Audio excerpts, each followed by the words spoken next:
story began at the University of Zuten, with the action taking place closer to evening. A man standing in the center of a group of friends suggested dating to a girl who soon went into a stupor from what she heard. He confidently asked her to look around, and as it turned out, Miss was standing between huge hearts of roses. The girl came to her senses. The rich man presented her with a ring with an expensive magic crystal from the dungeon, which is worth at least 200,000. She was surprised that a simple man like him was able to get into the dungeon and got a little excited. While the rich man was boisterously bragging about his accomplishment, the blonde was approached by a stealthy stranger who was silently watching them. The stranger asked the girl to walk away, from which she looked at him with incomprehension. The mysterious guy started fixing a heart of roses, which seemed odd for a company of men. In order not to delay the offer, the rich man decided to continue his speech and asked to understand his feelings and intentions. Thinking that in front of him stands that blonde he called to accept his love, but as it turned out, in her place stood a strange guy. Seeing this picture, the man's friends shamefully watched and thought what a strange act the rich man had done.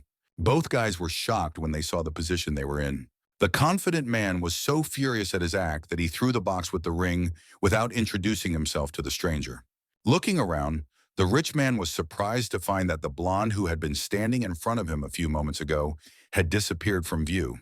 He was angry that his company missed the girl, and they didn't notice her leaving because of the black-haired guy. The guy thought there could be no good proposal and wanted to pick up the ring box. The rich man could not endure such indifference on the part of the stranger, and under the influence of his aggression, he struck him quite hard. The power of the blonde-haired man caused the boy to plop his back on the hard tiles. The stranger shouted for him to stop because he just wanted to help, but the rich man's rage could not be stopped. He suddenly felt the strongest direct kick that knocked the breath out of him and left a burning sensation along with the blood rushing out. The rich man's comrades backed him up with requests to beat him to death, so the hooded guy would realize who he was messing with and what he dared to do. Soon they ended this scuffle with the fear that the guy might die, but the blonde didn't care about the law. While the stranger was bleeding and struggling to regain consciousness, his opponents, along with the boss, calmly turned around and walked away without showing an ounce of regret. The guy, covered with abrasions and bruises, lay there, thinking he might die from such a fight. He couldn't even move his fingers from the agony, but in a blink of an eye, he was surprised that he stopped feeling pain. As he lay in agony, the thought occurred to him that it might have been a hallucination because he had been hit very hard. Holograms began popping up to him, notifying him that a download had begun, which showed that the stranger was damaged and needed to restore body functions. The escaped girl with her guards hurried back to the scene of the fight to save the stranger, so that not to happen irreparable. When she ran to her destination, there was no one there, but hearts made of roses and candles extinguished from the rain. Her brutal guards began to doubt that anyone was there at all, but the blonde assured them otherwise. One of her caretakers assumed that it was nothing serious, as there were no signs of blood or fighting, so he suggested that the girl leave. The girl got angry because she was called ma'am, even though she's a regular university student. In the morning, the black-haired guy sat in an exhausted state from the constant pop-up holograms that had started coming to him long ago. He could not get rid of them, even by hiding under the blanket, for the visions kept popping up before his eyes. He kept getting more and more notifications that kept boring him. With a shout, he said he'd go over everything and prayed he wouldn't be pestered by these meaningless messages again. In a couple moments, a pie chart with the status of the physical indicators popped up to the stranger. After that, he finally had a chance to close the interface, and he was relieved to do so. The guy collapsed onto the bed due to the pain in his head to get some rest from what was happening. But for a moment, the thought crossed his mind as to what it was all about and what the meaning of the holograms really was. He sank into his thoughts, and as it turned out, at the moment of the beating, he felt everything clearly. But when he saw that sign, he was saved. In the blink of an eye, the black-haired man saw a star shining a bright blue color, making him a little surprised. He immediately pulled himself up and froze in bewilderment because the hologram had reappeared in front of his face. As it turned out, he had 3 new notifications popping up that he opened to quickly read and close. The guy's eyes started hurting, and after a while, one annoying notification came again. With the look of a madman, he decided it was just imagination, and after a good night's sleep, it would all go away. I couldn't sleep well because the stranger was receiving new messages every hour. With rage, he started screaming across the room and afterward decided to see what came to him. A plaque popped up with a rookie task text that said he should do it to increase his survivability level. As it turned out, since childhood, the guy hated such applications that show uncompleted tasks or unread messages, so he has no popular messengers. Getting out of bed, he decided to do this task for he had no choice, and it was the only thing left to do. Suddenly, the guy's body began to feel a strong yet strange surge of strength. His angle and strike pose instantly formed in his mind, from which he was delighted. But he made sure he never got those notices again. After practicing all night, in the morning the tired guy sat on the bed and tried to catch his breath. Before he could catch his breath, he raised his head in a sweat and looked interestedly to see if the task had been completed. The hologram displayed the skill scale of the left uppercut, which corresponded to 10%. The guy decided to persevere and keep practicing his skills to see it through. The events unfolded in the early bright morning at Chunzhen High School. A girl named Wei Wei Ya was reprimanding a guy for a low score on an exam from English with a note of anger. Tien said in his defense that he liked math better, but he was already the top of the class, so some sort of argument over the importance of school subjects started between them. He moderately explained that he wanted to achieve the maximum score because he was used to having maximum results. His classmate enthusiastically suggested the idea of going to her to teach English, because a regular teacher can get bored. The guy raised his hand, showing a gesture of disagreement, as to start one thing, you have to finish another. Wei Wei Ya only gave him a muffled snort in response, showing her disappointment at the answer she saw. In the afternoon, a delivery man came by the black-haired man's house with a rather tall box containing a punching bag. Setting up the punching bag, he stood in front of it and put on gloves to start an imaginary one-on-one fight for the sake of improving his skills. Gathering all the strength in his fist, the guy made one blow from which the pair bounced and bent. His desire to achieve the maximum result was unbeatable, so in 3 days he managed to buy a large number of pairs that cracked at the seams from the blows. With a relieved exhale, Tien assumed that his skills were pumped to 100%. The systemic gave him information that his left uppercut skill had improved to 300%, which wasn't enough. While the guy was lying down, there was a heavy knocking sound outside the door, and the voice of a girl similar to Wei Wei Ya. There she was indeed, worried about Tien's condition, and although she tried to appear serious, her face remained touchingly angry. The black-haired man's face was pale and weary, from which his classmate was shocked. He couldn't stand on his feet from fatigue, so he fell dead on the girl in a flash to have some point of support. The guy was too hungry from these 3 days of uninterrupted training, and lying on Wei Wei Ya's shoulder informed her of this. Without hesitation, she decided to take Tien to a fast food place to satisfy his hunger and bring him to his senses. Organization is the black-haired man's specialty, so he laid out the food evenly in places, which surprised the girl. Before he could blink, the guy started eating his fries very quickly with excitement on his face. Wei Wei watched the scene sweetly with the thought that Tien hadn't changed at all and was still the same as always. After finishing the meal, he decided to thank the girl, but she politely refused because they were close enough and there was no point in worrying about it. Still insisting, Tien gave Wei Wei Ya time to think, and she sat pensively looking to the side. They heard shouting near the plush toy machine, and the girl suggested the guy pull one out and stay even. While the strange girl was once again trying to draw a prize, classmates were approaching the machines. There was a certain aura of a winner emanating from the guy. Stern face, restraint, confidence in action. Tien immediately set to work, and the first pink-colored rabbit was successfully captured. The stranger was delighted by the guy's awesomeness and folded her palms admiringly, watching his actions. But suddenly the toy fell over, and the girl with the care thought it was just bad luck. A couple minutes later, there were toys lined up on the edge of the machine, as if this was Tien's elaborate plan. The stranger stood puzzled because she didn't see the point of this, and thought it was easier to take out one at a time. After completing the plan, the guy calmly asked Wei Wei Ya which rabbit she liked the most.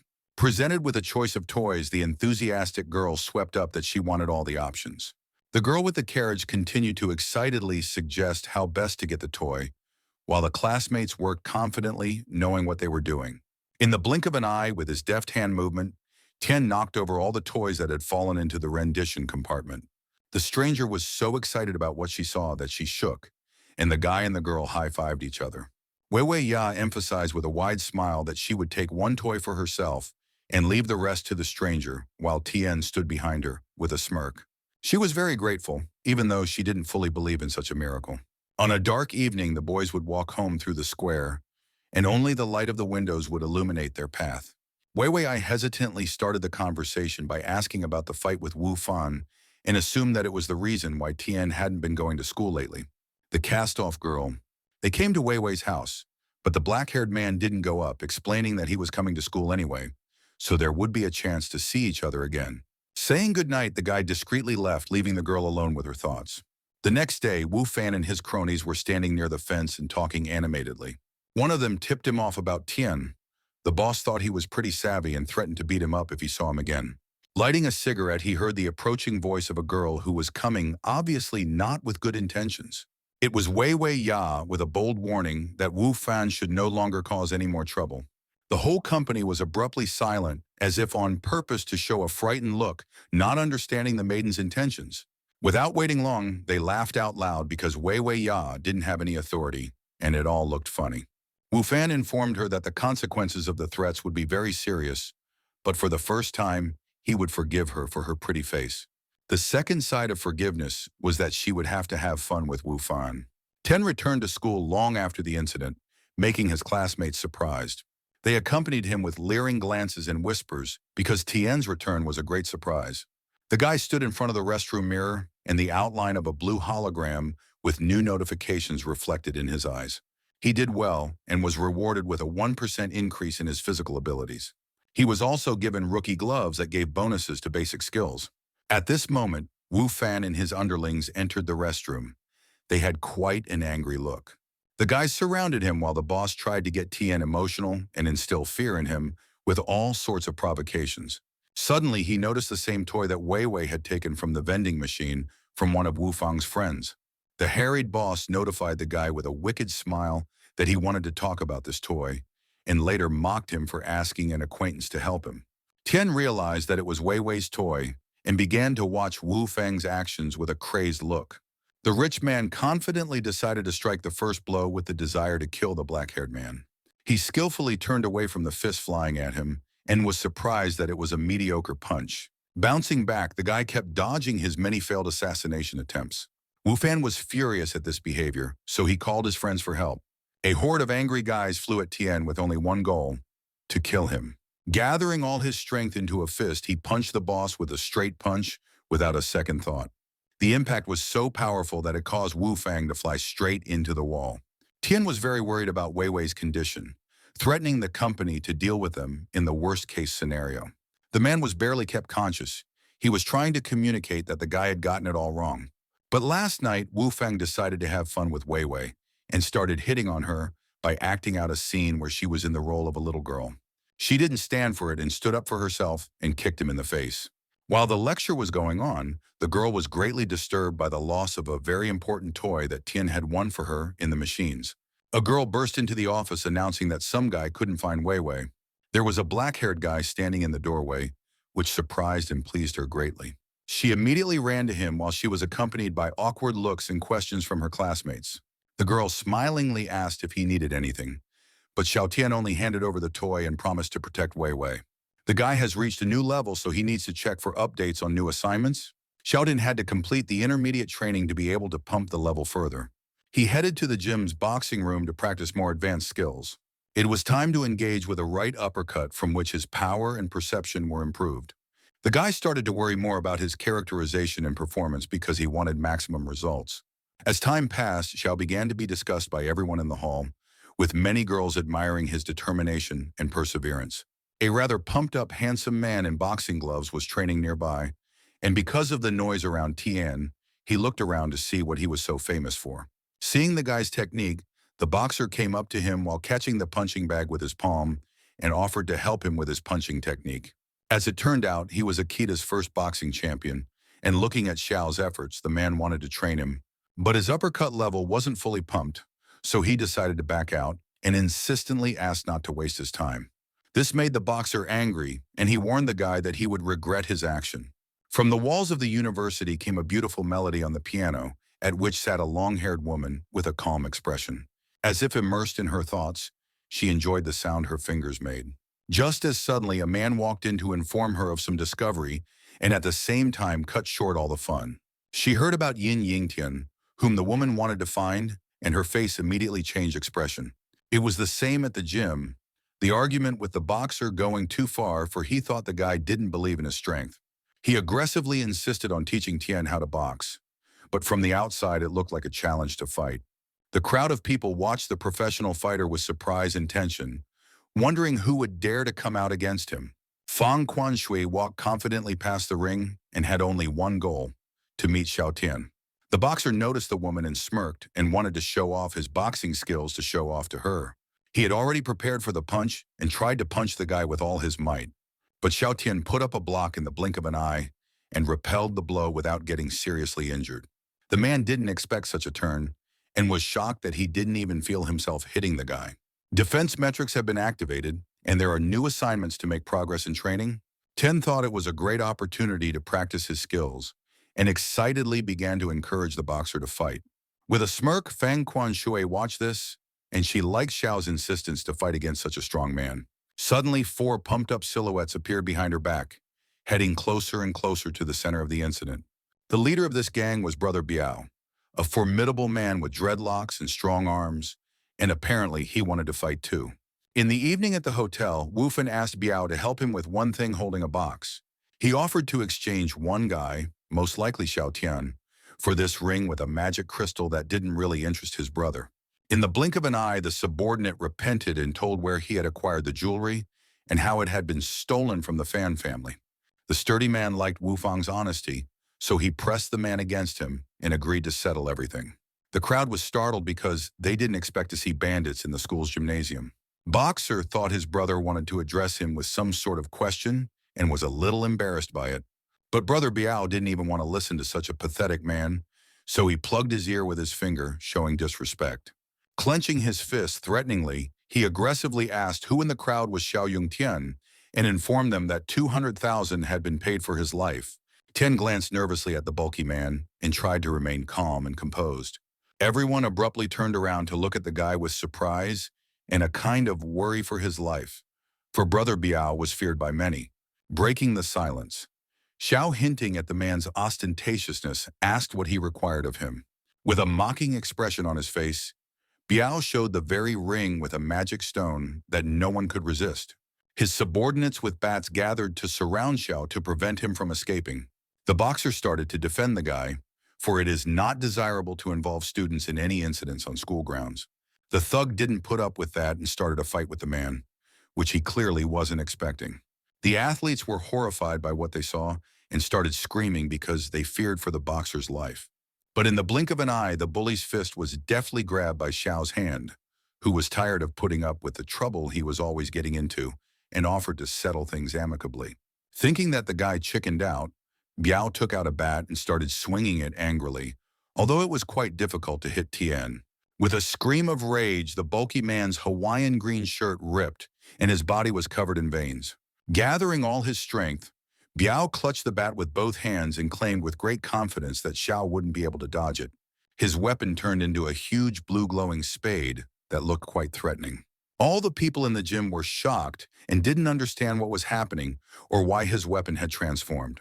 Bao angrily displayed his might, pointing his pike directly at everyone, his eyes flickering with a blue color, and his body seemed frighteningly huge. A few decades ago, the world changed quite suddenly, and monsters began to appear on the desolate Red Land. Many people tried to discover new superpowers to defeat these monsters. Soon they were called gifted. These powers were divided into different levels. Moreover, the person who would reach the highest rank could become the supreme ruler of humanity as a whole. Brother Bao realized that his awakening power gave him a strong enough ability to improve his weapons and have such a strong physique. He aimed his twisted dragon arrow straight at Xiao. It was so powerful that with a lightning effect, the boxer flew aside. Thanks to his pumped agility, Tien timidly dodged the flying reception. The guy took advantage of the moment and knocked the pike out of Biao's hands, from which he was greatly surprised. Adopting the boxer's fighting style, Xiao punched his brother in the chest and shook his condition slightly. The black-haired man's blows were repeatedly repeated, his physical stats increasing as his percentage of completion of the intermediate task. After a series of blows, he decided to strike the last one, breaking the pike and completing the combined training at 300%. His subordinates instantly rushed over to help and encouraged Biao to deal with Tien. The thug with wide-open eyes and mouth asked if the guy had any connections with the Fan family. Having no idea what his brother was talking about, he confidently introduced himself with his hands clenched into fists. Accepting his defeat, Brother Bao was carried away on his shoulders by his vassals with concern for him. Pretending that nothing happened, Xiao swatted the punching bag, likely to continue practicing. Fang Quan Shui, who had been watching the whole time, was very interested in this guy because he hides his real strength to the last. As she started to leave the hall, she had a request for an assistant to follow the black-haired man to see what secrets he still had. Biao's company was completely shocked to have met a true prodigy. Behind their backs, they heard a voice that asked them to wait. The brother and subordinates turned around with incomprehension. The stranger showed a document with golden rhombuses that certified that it belonged to the Fan family. Biao was very surprised at the thought that he might be invited to the Fang house, even though he had not fully awakened. It was his dream. But the man only seriously pointed out that the brother had violated the rules of the Awakening Association and was given a warning for the first time. If he repeated the same, he would be completely stripped of his powers. The crowd of disciples were going about their business, including Xiao. He was walking as if he was hiding from everyone, wearing a hood.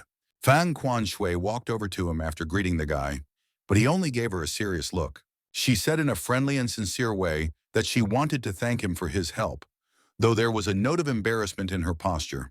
Xiao grimaced and nervously pulled back with the feeling that they had seen each other somewhere before. She introduced herself and said that thanks to him, she was able to escape from Wu Fang. But what bothered him most was the neckline of her blouse. It was asymmetrical, and he couldn't resist correcting it. Tien tried his best to restrain his hands because it was too indecent to touch the girl's cleavage. Still, he abruptly grabbed Fang Quan Shui's shoulder with the desire to adjust his clothes, but she was shocked by this course of events. The girl found no better option than to give the guy a strong slap, which left a big red mark. Her guards sitting in the bushes to control the situation were ready to kill Xiao, but could do nothing until Fang gave the command. There was an altercation between classmates. The girl was furious and started babbling loudly while the guy stood with clenched teeth. Without letting her finish, Tien disdainfully insisted that she not dress like that or appear in front of him like that anymore. With that, he made the girl so angry that she had an aura of burning fire that conveyed real love and resentment. Calling her bodyguards, Fang Quan Shui ordered them to keep an eye on Xiao. The guy decided to review his performance, and after improving 2 receptions, he was given a new assignment. He also noticed that his perception level is much higher than normal people, explaining that he has OCD. After jumping over the fence, Xiao decided to finish the job quickly, and for that he needed to use his heightened perception. The guy's perception was growing more and more, so from 5 to 9:30 in the morning, he was doing the chores on his list, ticking them off. After running errands, the black-haired man put on his backpack and headed for the elevator, where a low grandmother with a cane stood. She smiled affectionately and asked to see if he had closed the door before leaving the house. He ran away from that thought so that he wouldn't get himself worked up about it and checked to see if everything was okay, while his grandmother was confused and didn't understand what was wrong. When the boy reached the school, he was met by a gang of men clearly not in good faith. Xiao was alarmed and was ready for a fight because he didn't understand what Sen Shi wanted from him. But in the blink of an eye, they all bowed to Tien, from which he fell into the unknown bigger. As it turned out, all the members of the boxing club decided to choose a new leader, and Yin Yongtian was suitable for this role. Pushing his proud speech, Jingshi was full of admiration while Yin stood awkwardly in the center of this gathering. In the moment, it all seemed crazy to him because a few moments ago, they wanted to beat him up, and now they were idealizing him and wanted to take all of Xiao's skills for themselves. The guy could not withstand such pressure, so he decided to just run away. But now his subordinates started chasing him. Wei Wei only had time to say hello before she immediately felt a slight breeze because Xiao rushed past with such haste that the air trembled. The black-haired man hid around the corner of the building to catch his breath, while the boxers confusedly ran on. But he was faced with a new problem. The Fang family's envoys, who said that Tien was a newly awakened huntsman. They wanted to invite the guy to join the training squad to guard the dungeon treasure. One of the messengers told a story about an incident that happened a few dozen years ago and explained the difference between huntsmen and ordinary people. Tien was interested in what he would get in return, so with an insistent expression on his face, he asked this. The messenger in the burgundy suit breathtakingly pulled out a medium-sized chest. Upon opening the chest, a real treat for OCD was revealed in front of the guy, perfectly sorted by size and color-throwing knives. Even though the guy doesn't use such things, he decided to take this tribute, and the messengers considered it an agreement to their proposal. While Xiao was running away with the gift, A strange transparent blue effect resembling a portal began to appear near him. Without noticing how he entered that portal, the hologram that popped up notified him to prepare for battle. In front of him appeared a gray-haired man in a traditional suit who looked rather suspicious. Behind his back, the black-haired man felt the presence of something huge, resembling a poisonous snake. In an instant, a serpent with an intimidatingly open mouth stood before him, its eyes glowing and hundreds of times the size of a human. The python made a crushing thrust into the ground, and with its shock wave threw Tien along with the sword box backwards. The guy landed and looked at the huge monster with an unusual blue stone on the top of its head in confusion. She started to run away, but crashed into an artificial barrier that was impossible to overcome with his strength rank. The python began to attack the huntsman with its ability to release green poison from its huge mouth cavity. The guy's glove's protective function kicked in to avoid hypothermia injuries, and he was in the dome. Tien deduced that this was all real, and not just his crazy fictions. And by a logical chain, he was convinced that that strange man was also real. The jaws of a python were already flying over his head, trying to destroy the black-haired man. Deftly dodging the kite's strike, he made a rather high jump to the roof of the building. This whole area turned out to be a trap that was designed for the school, but the monster was still real, and it had to be believed lest the guy be swallowed. The huntsman kept dodging and dodging the numerous attacks of the serpent and decided to go on the offensive. Gathering all his strength, he struck the first blow to the beast, from which many drops of blood flew. His trained fist began to bleed from the hardness of the scales, something Xiao clearly hadn't expected. He couldn't find a better option than to run with all his might, for there were no weapons against the serpent. Out of the corner of his eye, he noticed the throwing knives scattered about and considered it his last hope of victory. Jumping off the building, he confidently grabbed the blue-colored knife, preparing for a fight.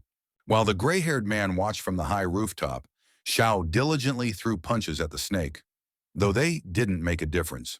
The lad slid far across the ground from the impact with his tail, but continued to progress in his new skirmish. He aimed to break through the defense of this python and defeat it using his perception to find out the monster's weak point. The last blow smashed through the serpent's protective barrier, hitting the bullseye. In the testing room, everything is frozen in an epic scene as the stricken serpent is ready to fall, while the guy is exalted by his victory. Taking Xiao by the shoulder, the man asked him to look up while the black-haired man, without realizing anything, stared in surprise at what was happening. Hundreds of blue flashes swept across the python's body as if they were like sharpened knives cutting through it. Tien carefully landed, while a gray-haired stranger was already waiting for him, behind whose back lay a monster cut into pieces. Seeing the box of scattered weapons, he leisurely began to stack them just as they were, by color and size. A man walked up to the guy to introduce himself, and as it turned out, it was Fang Dong, the director of the Human Resources Department of the Fang family squad. He thought the kid would refuse to do that, because he looked so scared and exhausted. But the guy was only terribly surprised by Fang Dong's chopping blow, which Xiao said was just perfect. The black-haired man excitedly announced that he was willing to join the Fan family's training squad, hoping that with his training, all sorts of improvements would also increase. At this time, Wei Wei was worried about what happened to Tien, because he ran away so quickly before even saying hello. She ran around the corner and saw two people, among whom was a black-haired student. Soon the girl noticed Fang Dong as well, and was greatly surprised that he was talking to the guy. While they agreed on something, Wei Wei quietly eavesdropped and waited for the man to leave. As soon as he left, she immediately headed towards Xiao, while the guy didn't expect to meet in such a place. She worried about the guy, started asking if he had any dealings with the Fang family, asked about his dirty clothes, but Xiao said he just fell down. Suddenly, the girl hugged him tightly and peppered Tien with questions about his well-being, while the hero himself just froze in place. The couple stood like that for a couple minutes, which made the guy's heart rate increase, and he started to get embarrassingly anxious. The black-haired man aloofly explained to Wei Wei that he couldn't tolerate people invading his personal space. Falling into his thoughts, the guy continued to describe people as scary people who pissed him off even when just breathing on him. But Xiao was interrupted by the innocent voice of Wei Wei, who was embarrassed, looking straight into his eyes with an urge to say something. With childlike confidence and a classy strut, the girl decided that she would always protect Tien, and he wouldn't have to be afraid of anything. Cute patted her on the head as if scolding her. The guy asked her not to cause problems, because it's not a woman's business to protect and help others all the time. The huntsman asked thoughtfully about Wei Wei's relationship with the Fan family. He assumed the girl knew her well enough. During all this time, an unfamiliar dark silhouette around the corner overheard the entire conversation. Wei Wei began to talk about the Fang family and their fame, with Xiao not knowing a lot of things. Further events unfolded in the stately office of the Fan family, where a new storm was beginning to boil under the shadow of luxury and power. There were men in business suits standing by an expensive gray car. One of them opened the door and politely told her to get out. Fang Quan Shui came out of the car, a woman with a stern look dressed in a gorgeous blue dress with a yellow flower. The attendants of the skyscraper warmly greeted the lady in the main hall, where Fang Dong and most likely the disciples were still standing. The elder was happy to see Quan Shui back, and he looked at her graceful beauty so much that he blushed. She approached him and asked if there was any news about Xiao, but Fang Dong only said that his strength was rather useless and not worthy of much attention. She didn't really like that answer, but when the man spoke of the other newcomers, the woman interrupted him and ordered him not to let them be lazy. Fang Quanshui recalled Yin Yong Tien to herself, thinking that when he appeared in the Fang family circles, things would become more interesting. As the lady passed by the group of students, the elder began to order them to do their best for her, for she was interested in each of them. The huntsman felt a little embarrassed at how Fang Dong flattered the woman trying to get attention. Pensive, the lady accidentally twisted her foot because of her white shoes almost falling to the floor. But Fang Dong twisted it so that she didn't want to be so perfect, and purposely stumbled to not stand out with her status, which shows her wisdom. On a rather high floor near the panoramic window stood a man in a black, austere suit. Most likely it was his office. It was the head of the Fang family, Fang Daqiang, smilingly looking out the window with his hands in his pockets, as if he was waiting for someone to come over. Throwing the door wide open, Quan Shui ran in, happy that Dad had finally returned from Gyeonggi. She put her arm around him and they started talking about her studies. Her father didn't understand why a girl of such wealth would go to a normal school, but she considered herself a simpleton, not a huntsman. Fang Daqiang took the girl by the shoulder and promised that she would soon be in charge of the family business, because everything can be won with intelligence and care. He found her 3 assistants to support Quan Shui, Fang Man, Fang Jia, and Fang Chunui. Lighting a cigarette, Dad asked his daughter for a particular person she had recently been interested in, and noted that the Fang Dong she had sent for him might have scared him off. But the girl proudly revealed that he had defeated a rank D boss, and she felt that he was much stronger than one could imagine. Yin Tian came to the Fang family's weekend training field looking around. There were quite a few different people, from the usual newcomers to men in armor and women in the costume of a traveling lady with a shining staff. Their weapons looked quite expensive, with various stones of different colors and sizes. Sho decided to stay far away from them, for some of them looked quite dangerous, such as the man in the demon armor. Walking up to the wooden counter, the guy got a ticket with the number 208. Among the levels, there are 7 ranks where F is the lowest, so there are a few people who can fully awaken their abilities after awakening. Most gain this level at the beginning of awakening, but only a small percentage are ranked D or higher. The number of hunters with level S is very small and tends to 0 because there are not even a dozen people. They are strong enough and have the ability to rule even a whole country because they have all the power. The guy was standing in a rather long crowd of people who were heading toward a diamond-shaped altar with a blue ball inside. After waiting his turn, Xiao walked over to the strange blue sphere device, and the girl next to him asked him to bring his hands closer to test his strength. He excitedly stretched his hand forward and held it over the blue energy ball surrounded by rings. The result manifested on the sphere. Xiao had F-level strength and employment he did not have since they only started E-level. The frustrated hooded guy started walking down the steps of the building, while 2 men walked in front of him discussing something. They laughed with tears because both of them turned out to have E-level, while Xiao envied them with a serious face. A sound of surprise came from the pedestal, causing the guy and the other people to turn around questioningly. The guy in the copper armor appeared to have a rather rare D-level, and as he confidently descended the steps, the crowd saw him off with surprised looks. He wanted to surpass himself and others, so he opened the level up progress bar and decided to complete it completely. At the recruit training center, a man in a gray business suit asked all the new recruits to approach him. He stood behind a counter with various weapons and began to give his introductory speech to the recruits. From that point on, he became their instructor on how to wield various types of weapons. He began to tell a legend that says that in ancient times there was learned a unique martial art, capable of awakening the inner power. The trainer deftly held the weapon in his hands, concentrating all his strength to explain that this was the only way to hit a target miles away. The glow of the huntsman's weapons made it clear that they were serious enough, though their abilities were nothing compared to their legendary strength. The man interpreted that this power lies in weapon handling, strength, speed, and angle of impact, preparing to demonstrate his skills. With his honed skills, he timidly struck the wooden tubes that shattered in the blink of an eye. All the huntsmen marveled, not understanding who this man really was, either a mage or a warrior, but it seemed to them that he was stronger than a berserker. The trainer took another weapon in his hands and began swinging it, delivering perfect blows that were accompanied by a blue glow. All kinds of weapons were given to him with ease and showed only perfect results from which everyone was delighted. At that time in the weapons training room, the tired two recruits complained that they could not achieve any result, although they had been practicing for quite a long time. The trainer slapped one of them for letting his words pass his ears and ordered him to learn how to wield a weapon. With a fierce shout, he sent them diligently practicing. The frightened huntsman ran to accomplish the task. Tien wanted to start his training, so he picked up his weapon and prepared to practice the techniques. Each of his blows was accompanied by a notification that he should perform the stance again. After this series, he exhaled and abruptly executed a finishing blow that increased his strength. The guy's skill with the short sword became 100% honed, and his levels increased. The exhausted Tien was glad that he was able to do this, and felt his perception grow. The newcomers were surprised at Xiao's hard work because he had been here for 4 days without interruption, yet he had an F rank. On the holograms flashed the only message about leveling up, because the guy had honed his skills with almost all the weapons that were available to him.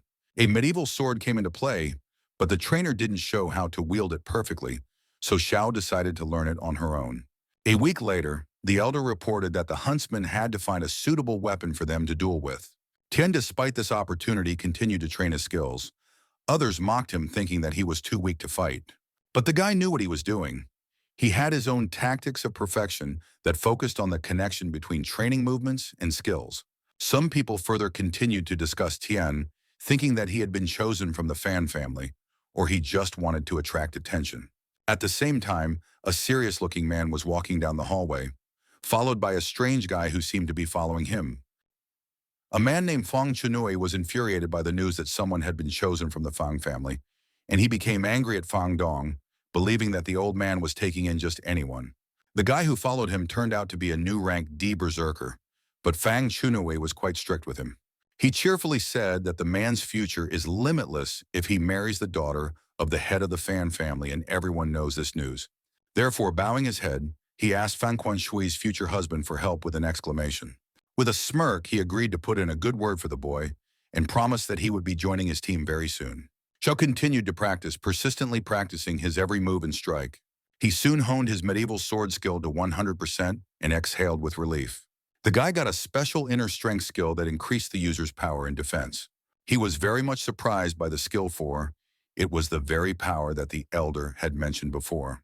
The boy strode confidently towards the dueling room to try out his skills in this battle. In the room was a portal that was guarded by 2 men. It glowed with a blue gradient and looked quite impressive to Xiao.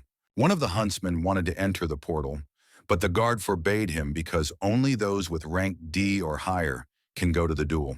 Everyone fussed and fretted at what they heard, for it was quite unfair for the newcomers. Higher-ranked huntsmen can pass to better dungeon levels and get more valuable resources.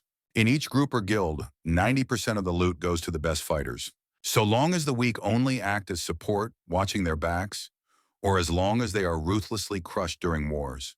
The guard arrogantly disparaged all huntsmen below the D level and advised them to accept that they were losers.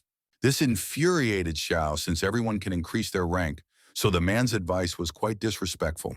They got into an argument because Tien assumed that the real strength of a person is not determined by such a low rank, but the guard only tried to prove that the guy's a tough guy. Interrupting the conversation, a hand peeked out of the portal, and everyone heard a voice asking for help and begging for people to join him. Soon, the huntsman saw half of the body of a man who was from Zheng Quan's squad, and their squad encountered difficulties. Without hesitation, Tien agreed to help by pointing his thumb, and all the other rookies also followed him, for the more the better. The battle site was quite creepy and had the name Underground City. There were hands coming out of the ground, Most likely they were reanimated corpses. The fighters were shocked by the monster's power, as it was quite strong considering its rank. The boss looked like a Japanese samurai in red armor, and as it turned out, he possessed not only fighting techniques, but also magic. In addition, he could summon small demons that attacked the warriors and hindered them to no end. The huntsman insistently asked the brother in the red armband to retreat, because it is only a simulator, and if you do not stop in time, you can go off the rails. This turned out to be the same guy that Fang had promised to enroll into his team, so he was clearly not going to give up. The demon continued to attack the humans with its crushing attacks, and one of them, the brother tried to counter. Their swords crossed, and it was terribly hard for the huntsman to bear down on himself with such force. The enraged monster began to press even harder, from which both swords were a couple of centimeters away from the face of the fighter, who was very agitated. At this point, the huntsmen began to exit the portal while their guide rushed to their aid. When one of them looked around, he was so frightened by the gloomy surroundings that he didn't dare to enter the battlefield. But his friend calmed him down and assured him that everything would be all right. The chief rushed to help, for Zheng wouldn't last long, and the whole team rushed to save him. Zheng didn't have the strength to hold back the monster's sword for long. Soon he couldn't stand it, flew backwards from the powerful blow and dropped his weapon. Seeing the backup, the huntsman became overjoyed and ordered to join the battle sooner rather than later. As soon as he spotted Xiao in the circle of warriors, his face changed, and shouting, he began to prove that this guy would be of no use. To the two guys, Zheng started telling the battle tactics. They had to surround the boss to get his attention. For Xiao and the mage huntsman, he gave the assignment to stay in the cordon and mop up the inferior demons. While Tien remained calm, the mage was still just as worried and didn't understand what he needed to do, for he was afraid of these monsters. The huntsman furiously explained to him that they must be attacked, or else they would be a great hindrance to the fighters. Zhou analyzed that demons don't attack until they begin to show their hostility. As soon as the guy drew his weapon, he was attacked in a flash by a demon of a resurrected soldier who can detect weaknesses and removes the defenses from his target. The black-haired man decided that this was the perfect occasion to try out a new style of swordsmanship and his perfect strikes. This monster instilled fear in him more than a D-rank python and was generally different from that boss. But despite that, Zhao rushed to attack. The boy gathered his wits and ran past the demon and gave it a perfect slash across the shoulder. After the attack, the enemy was left with a barely noticeable strip of health, even though it was the first time Tien had used such a technique in battle. With pride in himself, he was convinced of his strength and disregarding his rank. E-level monsters were nothing to him. During the fight, the demon destroyed everything in its path, but thanks to his agility, the guy calmly dodged his attacks. With one swing of his sword, Zhao once again left a minimum of health to the enemy, causing him to shout angrily. At this time, the mage watched the battle with admiration and thought that the monster was so weak that even he could defeat it. Swinging his glowing blue staff, the boy hesitantly stabbed the demon right in the back. The monster instantly felt the impact and turned around, and with an intimidating roar, rushed at the guy, making him flinch with fear and surprise. Xiao noticed that the huntsman was in danger and immediately came to the rescue, blocking the demon's strike with his weapon. The black-haired man tried to calm the huntsman by explaining to him that such monsters were not particularly scary and strong, so he should not let himself be confused. At this time, the other rookies with Sung were trying to defeat the boss, but no matter how many strikes were thrown, it was all in vain. Zheng decided to go to extreme measures and use his awakening to defeat the monster. He had a bright yellow aura, and his eyes changed color to red. This was a mutation that only he possessed. It increased his defense and power. The entire team, brimming with determination and self-belief, moved swiftly to attack the boss. Shou did not stop for a moment. He methodically and coldly struck, one after another, turning every demon he encountered into a defeated enemy. However, it was becoming increasingly difficult to fight alone. So Xiao turned sharply to the mage without losing his composure and ordered him to gather his strength and finally start acting, so that at least he would be of some use in this fight. Unable to withstand such pressure, the huntsman rushed away while Tien shouted after him. The boss battle continued like this. Zheng was striking much more effectively, but he was moving slower and slower each time. While everyone was trying to defeat the monster, the mage was running past screaming about how scared he was. One of the fighters shouted orders for him to return, for he was fleeing in the midst of the battle. Zheng was paralyzed right in midair, and his guesses were true. The monster's sword did indeed have a paralyzing effect, incapacitating the fighters. The samurai raised his sword in a swift and powerful swing, preparing to unleash a crushing blow on the man. After completing the attack, the huntsman noticed Zhang vaporized, which meant he had received a fatal blow. Out of fear that the newcomers would fail, they rushed back into the portal in panic, leaving only a trail of dust behind them. The last to run out was the mage huntsman, who was most afraid of the ordeal. He bent down and began to rest. He lifted his head up and was surprised to see that in front of him stood Brother Zhang, who had just been inside the trial. The team started kicking him and blaming him for the failure of the mission, because he was the one who had distracted everyone often enough. Zhang ordered the pathetic F-rank private to be beaten up because he couldn't bear to suffer such a setback because of him. Shama finally mopped up the lower-level demons, but he was so engrossed in the matter that he didn't notice how everyone disappeared. He noticed that the boss had not been killed and got angry at the huntsman for leaving things as they were, was rather inconvenient. Therefore, Tien ran to kill the monster with fire in his eyes, since it had become a duty for him. He landed the first blow to his arm and concluded that the samurai only had a high defense and punched weakly, so Xiao still had a chance to win. The guy activated the power of his gloves that protect him and prepared to punch the boss again. Meanwhile, in the dueling room, Zhang continued to beat up the mage, who was already showing many bruises. A girl in the crowd of huntsmen was worried about the guy, but a newcomer standing nearby advised her to keep quiet or she might get hurt by a D-level awakened man. Despite the rules of the awakened world, no one dared to stop Zhang Quan, even though there were people with abilities among them. But suddenly everyone present heard a loudly spoken request to stop all this outrage and looked around sharply. This was said by Xiao Tian, who came out of the portal. He had a grudge against Quan because he was so weak that he blamed others for his failure. The leader was not prepared to hear such a thing from an F-ranked gamekeeper and stood and asked to repeat what he had said. Xiao confidently shouted at Yan that he was too weak and called him a loser. When fighting the boss, the guy realized that he should calculate the timing of the punch and the perfect attack to avoid becoming paralyzed. His blade sliced through the air and struck the samurai's nose with a scathing blow, causing him to grit his teeth in fury. Abruptly turning around, Tien swung his sword with the halberd technique with such force that the blade severed the monster's arm in one mighty blow. Soon, with his perfect strike, the black-haired man slashed his weapon across the boss's face, giving him one last finishing blow.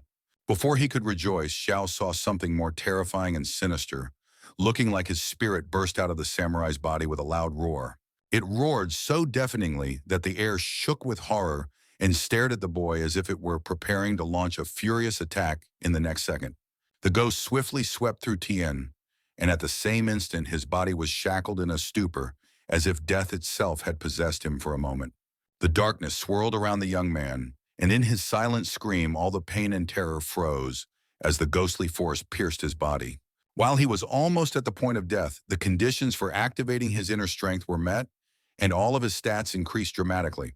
Xiao Tian, with mighty strength in his hands, stood in front of the confused monster, shining like a star in the complete darkness. Without a second's hesitation, he swung his sword with such precision and power that the shining blade cut the darkness in two, as if space itself had obeyed his will. As he landed on the ground, he saw a blue stone that was called the Tear of Death.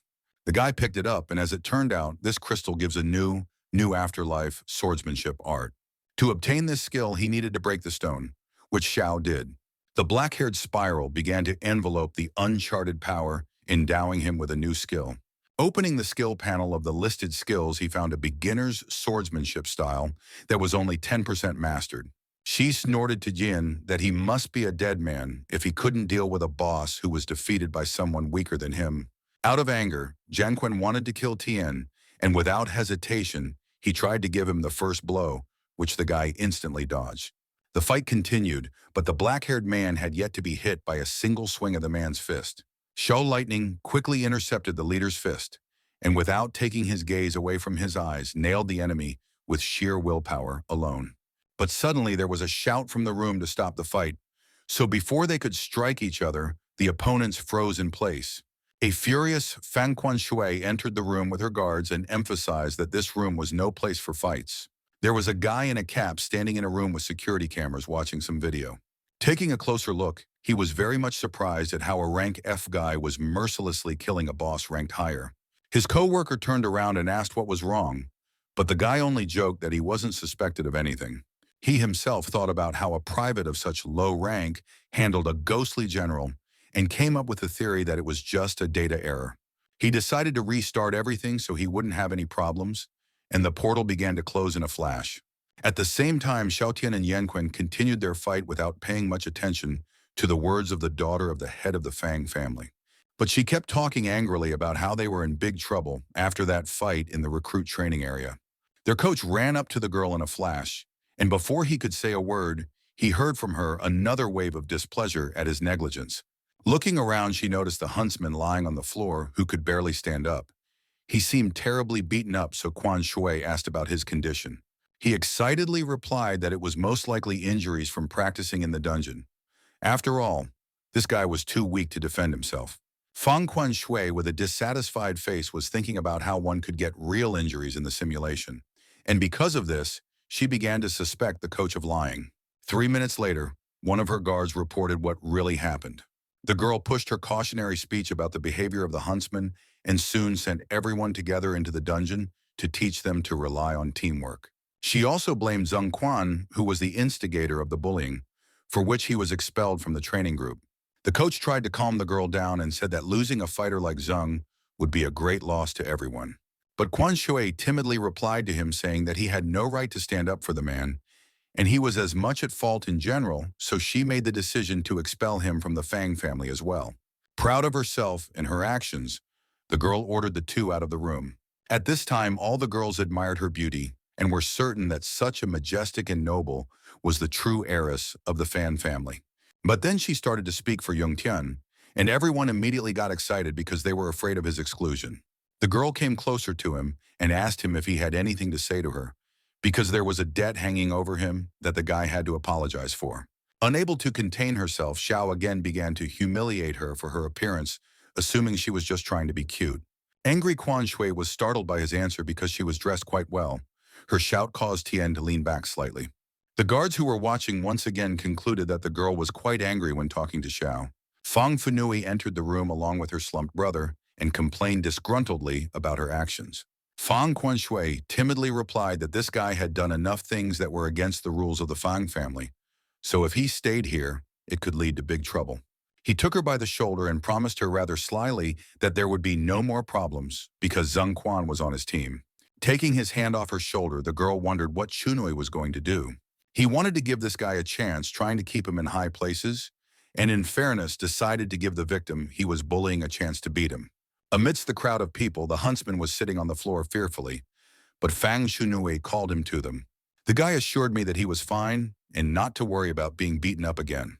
Shou thought that it was a good move, since no one would dare to hit Jian and the matter would have to be hushed up. Without thinking long, he decided to stand up for the huntsman mage and beat up the man. His decision made everyone surprised. Fang Chunwu grudgingly tried to remember how he knew Tien's name, and his comrade reminded him that this was the newcomer he had chosen himself. The brown-haired man thought it was a stupid decision, for no one had touched him, so there was no point in fighting. Zheng decided to put an end to the situation by starting a fight, but with one condition. If he won, Xiao should be expelled. The girl became worried about the guy because their ranks were quite different, while Xiao abruptly turned away from her. As Fang Chunwu watched the pair, Quan Shui angrily ordered her to look at her, and Xiao agreed on the condition that she didn't come any closer. At this time, Fang Chunwu assumed that this guy was related to the girl, but his thoughts did not agree, for he knows her entire lineage. He walked over to Zheng and leaned against him, snorted, asking him to hit the guy harder, but the man said not to worry because the guy was stronger than the black-haired man. The fight had reached its peak. The enemy's swords crossed in a tense battle, and their gazes met, full of determination and fury. Zheng was very surprised at how Xiao managed to dodge his every attack. He didn't understand what was going on. Out of anger, the man was forced to go to extreme measures, and gathering all his strength, he threw himself into the attack. But the guy deftly dodged, and this continued many more times, making Zheng even angrier. Tien decided to use his new ability in battle, namely the afterlife art of swordsmanship.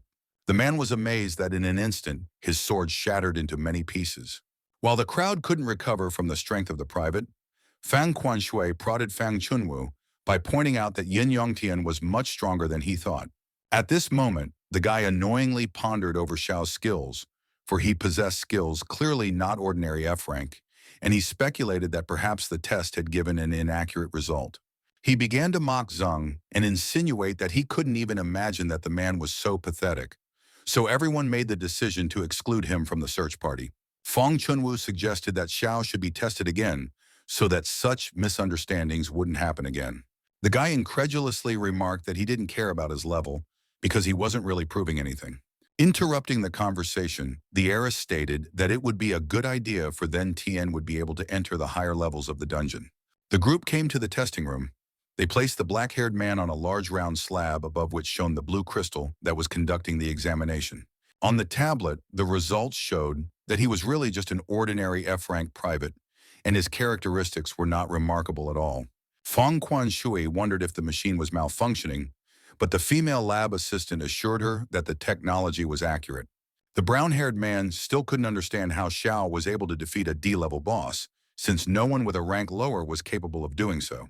In the blink of an eye, the idea that Fang Quan Shui might have intentionally changed the boss's parameters to help the guy gain this ability occurred to him.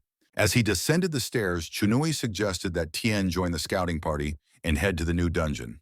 Surprised, Xiao turned around and listened to the words with bewilderment, not knowing what he was talking about, since he was already in the dungeon. The man expressed his wish, which was that a guy with such power should go to a real dungeon. Quan Shui immediately began to worry about Xiao and warned her that it was too dangerous, but Fang Chunwu reassured her with the news that it would be a normal level E dungeon. Deciding that this was his chance to greatly improve his skills and get rid of the system, Tien agreed to the offer. After shaking hands, Fang Chunwu greeted the guy in the Fang family's sabotage unit.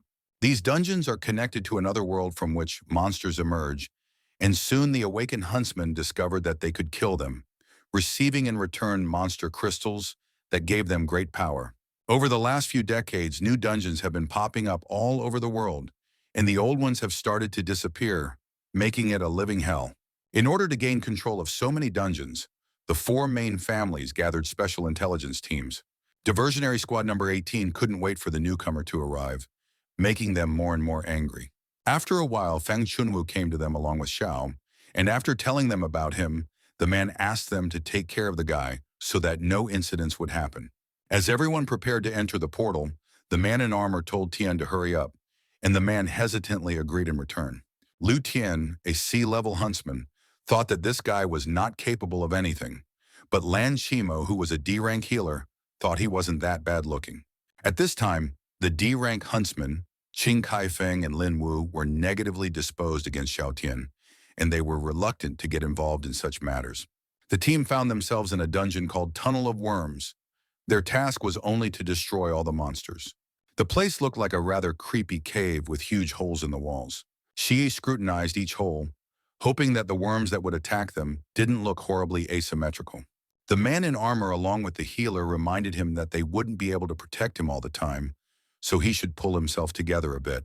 Hearing the noise, the team realized that the worms were approaching, so getting ready, Lan Shimo applied a defense enhancement effect on the men. From the holes, sinister worms with sharp teeth and glowing green eyes emerged, wriggling in the darkness of the dungeon, radiating primordial hunger and malice. The Trinity ran to fight those worms while Xiao and Lan Shimo stood behind the whole incident. He didn't understand why the girl didn't put reinforcement on him, but regardless, the guy decided to run to fight as well. Every monster died one by one, because for such powerful huntsmen, these monsters were not much of a hindrance. Behind Liu Tian, a worm he didn't expect to see suddenly appeared, but showing heroism, Xiao Tian chopped the monster in a blink of an eye.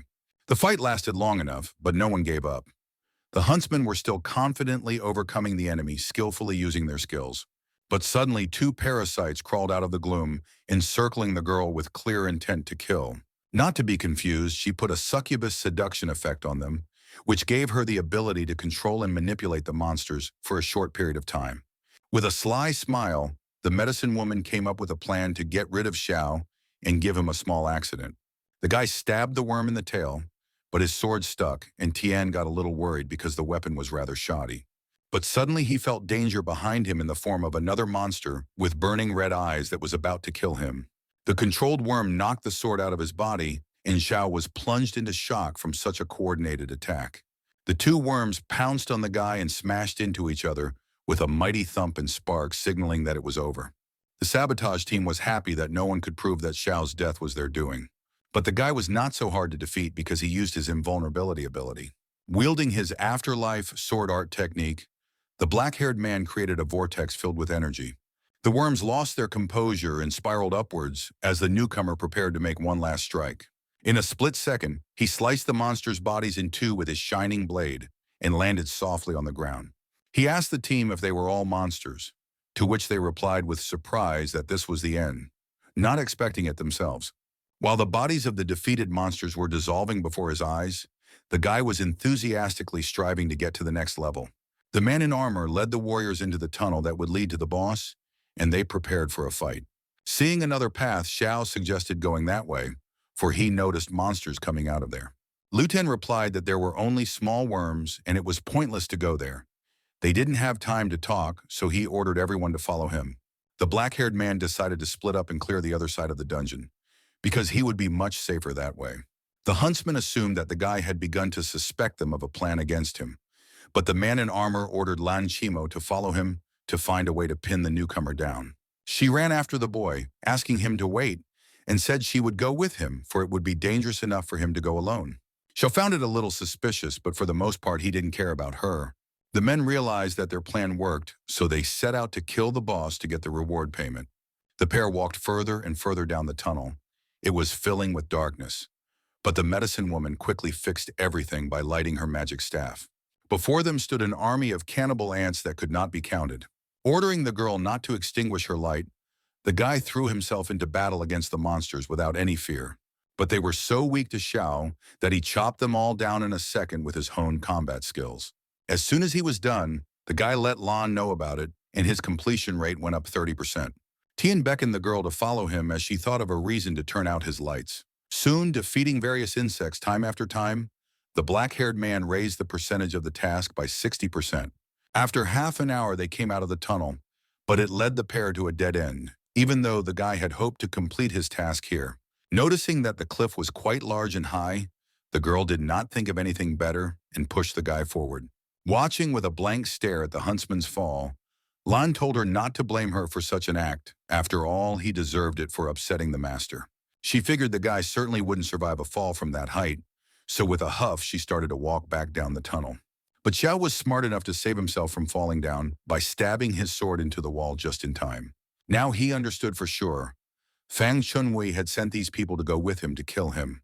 While Tien was looking for ways to climb up, he noticed a dim blue glow at the bottom of the chasm.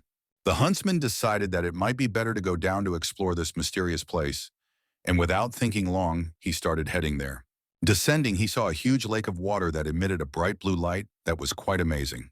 A ghost moth that had the ability to weaken prey with its pollen suddenly flew out of the gorge. The guy realized that he shouldn't waste time and immediately used his inner strength to defeat the enemies. He unleashed a hail of swift blows on the moth, each one tearing its body apart, turning it into rubble, and his task was 70% complete. With a rumble, Xiao popped up a sign reporting that the dungeon boss had been defeated, and the status of the quest was 99% complete.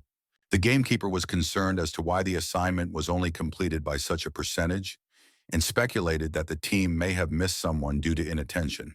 At this time, the men who had defeated the boss began to collect the rewards for killing him, but they didn't like them much, for these items were worthless. When they came out of the tunnel, they met a medicine woman who was also returning after completing her task. When the huntsmen came together again, they decided to report back quickly so that Manager Fang would give them the promised reward. Shou decided that he was the one who had missed some monster, and in an effort to find it, he crouched down near the rocks to rest and think for a while. Looking around, he noticed a strange golden glittering cone that was sticking out of a pile of rocks. After removing whatever was in his way, the lad unearthed a strange altar with a corner chipped off. Tien couldn't stand this asymmetry, so he started to fix his corner. Also, the tray that was lying not evenly in the center also had to be moved to its place. As it turned out, he fulfilled the conditions for opening the secret dungeon, and he got a chance to get into the secret room. After this message, the guy noticed that crystal water began to swirl out of the huge lake. After descending through the secret passage, the terrifying Spider Queen, a rank D boss who had quite strong abilities, rose in front of Tien. Without waiting long, the Spider-Woman struck Xiao's first blow, namely a web shot, but the guy realized that her attacks were slow enough so he had a chance to kill her. The black-haired man prepared to strike, but in the blink of an eye he was encompassed by a web net behind him. It held the huntsman so tightly that he couldn't get out, so the boss pulled him closer to him to strike again. The queen released the purple poison from her mouth lightning fast with a snarling cry.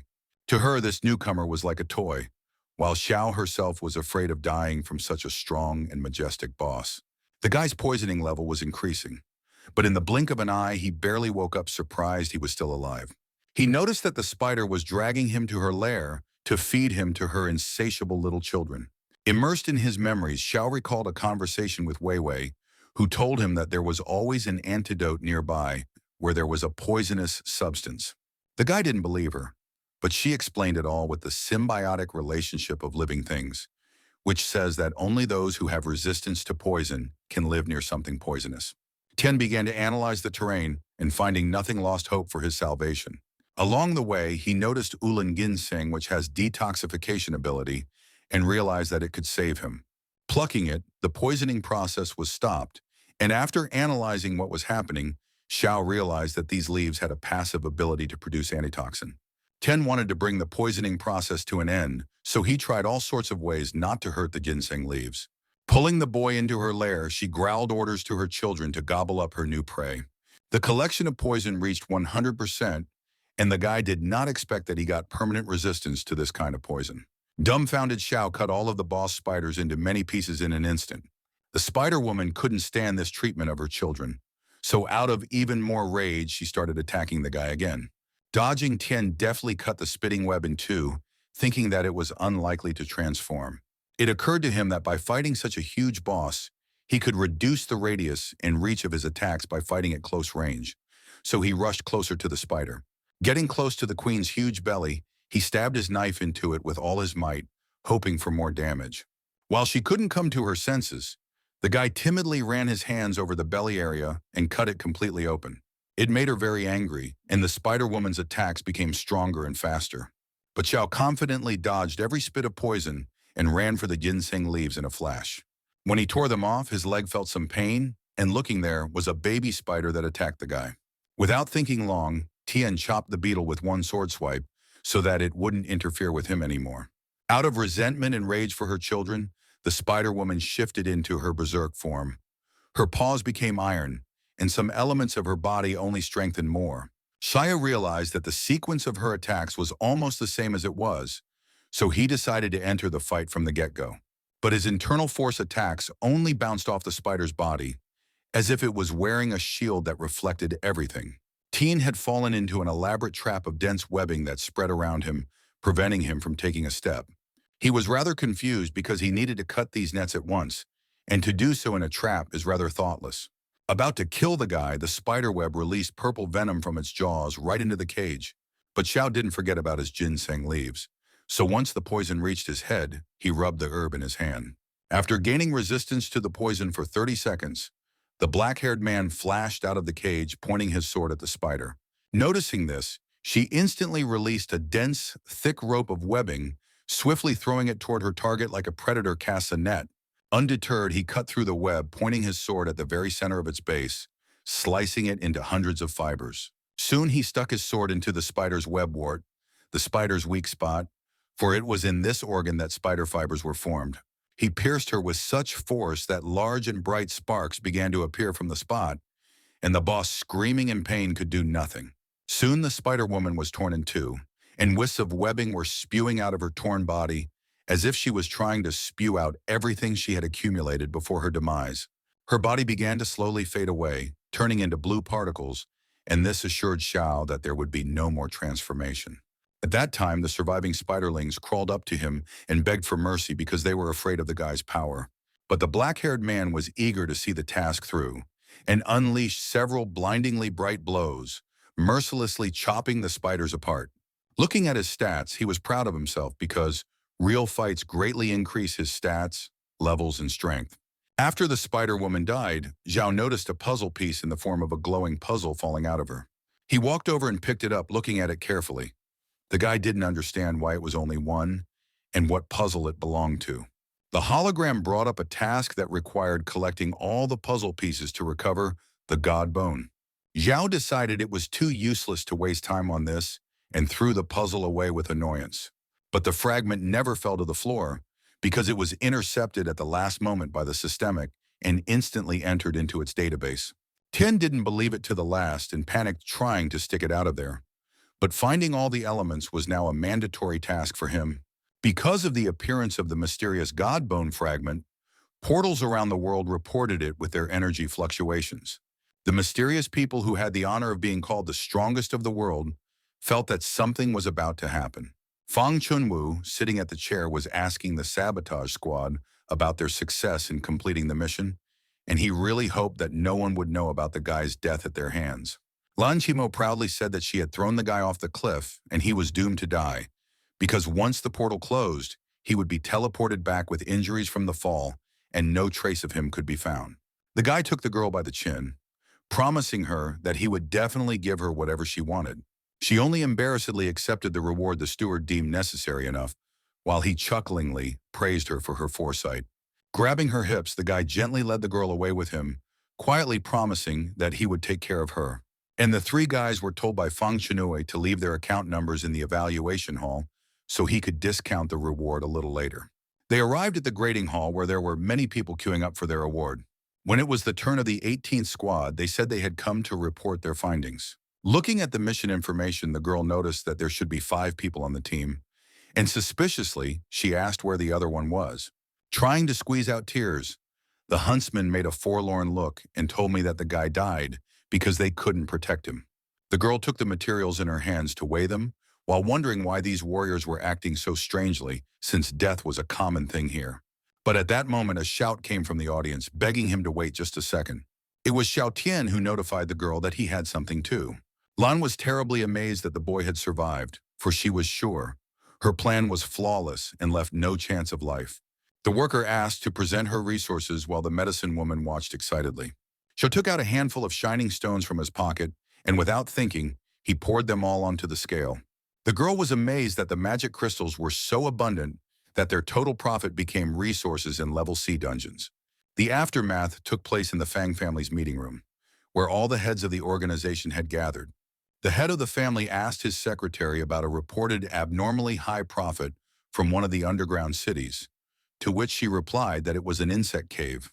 Fang Chunwu stood up from his seat with anger and shouted to ask again if it was definitely this particular dungeon, while Quan Shui looked at the manager in surprise. The blue-haired girl assured the guy of the accuracy of the information and said that the huntsman named Yin Yong Tien had obtained crystals for a total profit of half of the Fang family's budget. This time the heiress was taken aback with surprise, for she could not have expected Tien to be able to do it alone. The father menacingly asked what was wrong with the couple and why they were making such a ruckus, hearing back that everything was fine and he shouldn't worry. The trainer said that Xiao was an F-rank huntsman who had joined them quite recently, and also emphasized that he had been personally recruited by Miss Xiao Shui. The head didn't expect this from his daughter, so he asked with interest if she knew the guy. The girl embarrassedly explained that he was only a student of her school, and after she had to see his skills, she decided to invite him to the training group. At this moment, Fang Chunwu furiously tried to ruin the guy's reputation by saying all sorts of nonsense about him stealing. But the coach menacingly stated that even though the guy is F-ranked, he is fast enough to want to develop, thereby sympathizing with him. To put aside any inaccuracies, the secretary advised that the statistics excluded the possibility of any robbery. Xiao was quite interested in the chapter, after all. For his level, he was quite strong and capable of many things. Xiao Shui confirmed her father's speculation by saying that the boy could already defeat a D-rank hunter. He decided to make Tien his daughter's subordinate since she had recruited him, and he also advised her to form her own assault team to take part in the company's affairs. While the family was talking about the black-haired man, Fang Chunwu decided to take revenge on Liu Tien, who had completely ruined his plans. These events originate from Chuteng University, where things took a big unexpected twist. Sitting in class, Zhao noticed that absolutely everyone was gawking at him, even the teacher, and he couldn't figure out what was going on. After class, Wei Wei, together with Xiao Tian, walked along the evening street where there weren't many people. She was quite worried about the guy, because he disappeared for a long time without explaining or saying anything. Tien tried to reassure her, explaining that he had urgent matters and absences would not affect his studies thanks to good grades, but the girl reacted to such words without much enthusiasm. She suspiciously asked if a classmate had joined the Fan family because there were such rumors around the school. The guy assured her that he had no business with them, while thinking about who might have told her. Around the corner, the couple heard some strange shouting, so they turned around to see what was going on. A company of men taunted the poor guy, demanding he say something, while the blonde watched the fight. Wei Wei boldly shouted to them, asking them to leave the guy alone, to which only the woman in the shirt responded. The girl went on to say that attacking a mob against one is dishonest, degrading the pride of men. One of them was about to pounce on Wei, threatening that he didn't care who he hit, as long as she didn't poke her nose in her own business. At this moment, Xiao intercepted the man's punch and slammed his fist into his cheek with such force that he instantly flew aside. He explained that any problems can be talked about, but if fists are used, it shows how cowardly people really are. As soon as the bandits recognized Yin Yongtian, their decision was to run away as soon as possible because they knew he was related to the Fang family. Wei Wei walked over to the beaten guy and asked if he was feeling okay, as he frantically tried to get to his feet. As soon as the guy stood up, he started yelling at the offenders after him, divulging his coolness and integrity. The pair decided that the guy was definitely fine, so after gathering themselves, they both left in silence. The next day at the university, Xiao noticed the same guy who decided to start a club in honor of the black-haired man. He tried to attract people as much as possible with his slogans that praised Tien and his heroism. The disciples mockingly discussed the guy, for they thought that a rank F private could hardly protect anyone. Enraged at such an embarrassment, Xiao jumped up to the counter in an instant and smashed it with fury with his fists. Stepping back into the garden, the black-haired man tried to explain to the boy that attracting people to a group created in honor of a man he didn't even know looked like a very stupid decision. He explained with a shout that by doing so, the guy could completely ruin his social life. But the man only continued to tell tales of Xiao's heroism and his desire to help others. Tien, hearing this, began to vehemently deny everything and ordered him to never mention his name anywhere else. Now the whole school knew about Xiao, and even some girls were teasing Wei Wei about being the center of attention. In the mysterious dark street, two guys were sitting on the sidewalk discussing the daredevil from Chuteng University, but in the blink of an eye, their attention shifted to the rich man who was most likely returning from work. This man was quite expensively dressed, so the guys, without thinking for a second, decided to take the job. Soon the rich man was lying on the ground begging the boys not to kill him and giving them anything they asked for in return. But it wasn't money they wanted. It was the screams of anguish from rich men like him, and as soon as the two boys lit the lights in their hands, they headed towards the man. Suddenly, as if out of nowhere, a hooded stranger in black clothing came out of nowhere and pressed both their heads into the asphalt with such force that it rattled under their weight. Amidst the clots of dust, a majestic figure stood over the rich man, his face obscured by the light of the moon. She said she was a member of a group of guardians whose job is to protect ordinary people from hunters. The girl suddenly dropped a strange blue card on the floor with mysterious black symbols flashing on its surface. As it turned out, it was Wei Wei who was most likely standing in the ranks of the guardians. Xiao lay on his bed thinking about today's adventure. He couldn't believe that people like that guy even existed. But suddenly, the black-haired man's thoughts were interrupted by a message notification from his phone. He was written to by the same guy from the alley, He Zhisheng, who said that in honor of his apology, he wanted to give Tien a pass to the derelict dungeon and give all the loot to him. But Xiao didn't want to ever contact him again, so for every message he found a reason to refuse. Lu Tien walked to his car in the parking lot, about to get in while nothing portended trouble. As the old man opened the car door, a creepy black shadow with a knife in its hands lurked behind one of the pillars. As it turned out, it was Fang Chun Wu, who in a fit of revenge killed the man in cold blood for Liu Tian's failure to follow his instructions. Near his body, he dropped a black card with the image of a gray wolf on it. Soon the CSIs arrive on the scene of the murder along with their boss, ready to start the investigation and collect every tiny piece of evidence. One of them picked up an item lying near the corpse, and as it turned out, it was a Ronin card, but no one could believe they could commit murder in a parking lot. Meanwhile, in the assessment hall, Xiao Tian walked up to his team and asked what dungeons awaited them. To keep him behind, the ranger pointed him to a team for a C-rank raid, and since they were short on supplies, the man recommended the black-haired man go there. A team of huntsmen in magical suits were already rushing to enter the portal while Xiao slowly walked behind them. They found themselves in a vast sandy desert, where the blinding, scorching sun inexorably burned the land covering its entire area. In the blink of an eye, Xiao received a notification of a task which was to destroy all the monsters in the dungeon. Suddenly, a large number of wriggling worms with sharp teeth emerged from the sand, causing a great storm to erupt. At the command of their leader, the mages as one began to cast a spell that bound their enemies. Keeping the monsters under control, the warlocks released a barrage of bombs at them with their magic. Tien was amazed at the ability and power of the huntsman. The enemies did not even have time to approach, but already lay defeated, struck down by precise and swift blows. The leader ordered the supply team to gather all the loot, while the mages went on to defeat the monsters. All that was left for the black-haired man was to observe the greatness of the warlocks and the percentage of completion while the team gathered resources. After a while, the huntsman reached the C-rank boss, Thonian, which was several times larger than normal worms, and its mouth was considered a toothy abyss. But thanks to their strongest magic attacks, the warriors dealt the boss a critical blow that caused him to die immediately. Having completed the task for 99%, everyone was about to leave and reasoned about what they would spend their earnings on. Next to him, Xiao noticed something shining, and only after glancing in that direction, he was quite surprised that the last monster was standing in front of him. It turned out to be a turtle, whose massive shell was dotted with glowing blue stones, and small growths that looked like tiny sandstone stretched across its body. Tien immediately drew his sword and asked for permission to kill this enemy to complete the task 100%.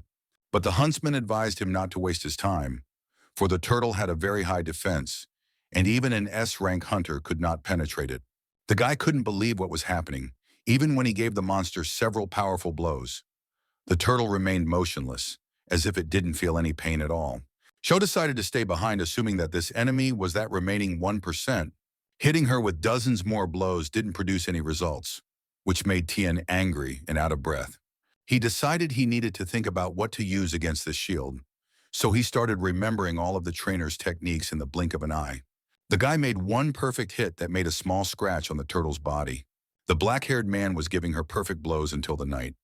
The counter had already reached 97 blows, but Xiao did not want to stop because he was going to the last to the goal. Tien once again put his sword to the enemy's body, and for the 99th time, he managed to wound the turtle. The 100th swing of the sword proved to be a winning one. The guy sliced the monster's neck into two in a flash. The task was completed, so his skill stats skyrocketed, and on top of that, he gained 2 new strong skills. In 2 weeks, he managed to complete several low-level dungeons, after which he became even stronger. For the guy, the low-ranked dungeons were nothing, but for the high-level ones, he wasn't skilled enough. Xiao decided to write to Heizhisheng about the derelict dungeon his so-called friend suggested he go to, so they arranged a meeting. The black-haired man arrived at his destination and saw a strange guy in a white suit that was standing next to Zhisheng. He introduced the 2 boys, and as it turned out, this young man named Sudu Yanyue was a real star among the dungeon warriors. The red-haired guy started the introduction by claiming to Xiao about his lateness. He was angry at him supposedly because he had been here for half a day. But Tien didn't hesitate to reply that he was on time and figured the guy wanted to pick a fight with him. He Zhisheng advised not to start a fight, for the black-haired man had yet to work with this star, so it was better to bitch about his temper. Xiaotian and Situ Yanyue watched the guy trying to persuade the dungeon guards to go there. After agreeing to get even more income, He Zhisheng waved his hand and beckoned the guys to enter the portal. They found themselves in an abandoned city that was scary with its gloomy atmosphere and high-rises that did not let them get out of the place. In the blink of an eye, the fighters were surrounded by dozens of little creepy goblins who mockingly wanted to attack them. But the red-haired guy, with just a flick of his finger, released a powerful burst of fire in front of him that killed all the goblins. Everyone was in awe of Situ Yanyu's flawlessness, and they knew what to expect from such strength. Xiao was alarmed that this young man was a C-ranked mage of the assault group, or even stronger. After all, such skills were only available to them. The warriors walked on and entered a dark building where the only source of light was an open garage door. To light the way, Situ lit the light above the heads of the men again with a snap of his fingers. Upon seeing the flash of light, the horde of goblins rushed to attack with fierce cries before most of the fighters could even notice them. Thanks to his pumped-up perception, Zhao immediately spotted the enemies and killed them with his razor-sharp sword. A proud Tian stood in front, while the enthusiastic armor-clad fighters glowed with admiration and enthusiasm. Sidu Yanyu was annoyed by the guy's behavior and said that it was very stupid to use slashing attacks because you could accidentally break the supporting beams, causing the house to collapse. While the two guys were arguing furiously while clenching their fists, He Jisheng stood between them awkwardly trying to smooth out the tension and hint that it was better not to quarrel. She saw a dark ravine that could be hiding something. He asked for firelight, but Situ refused, justifying that he didn't have time for his games.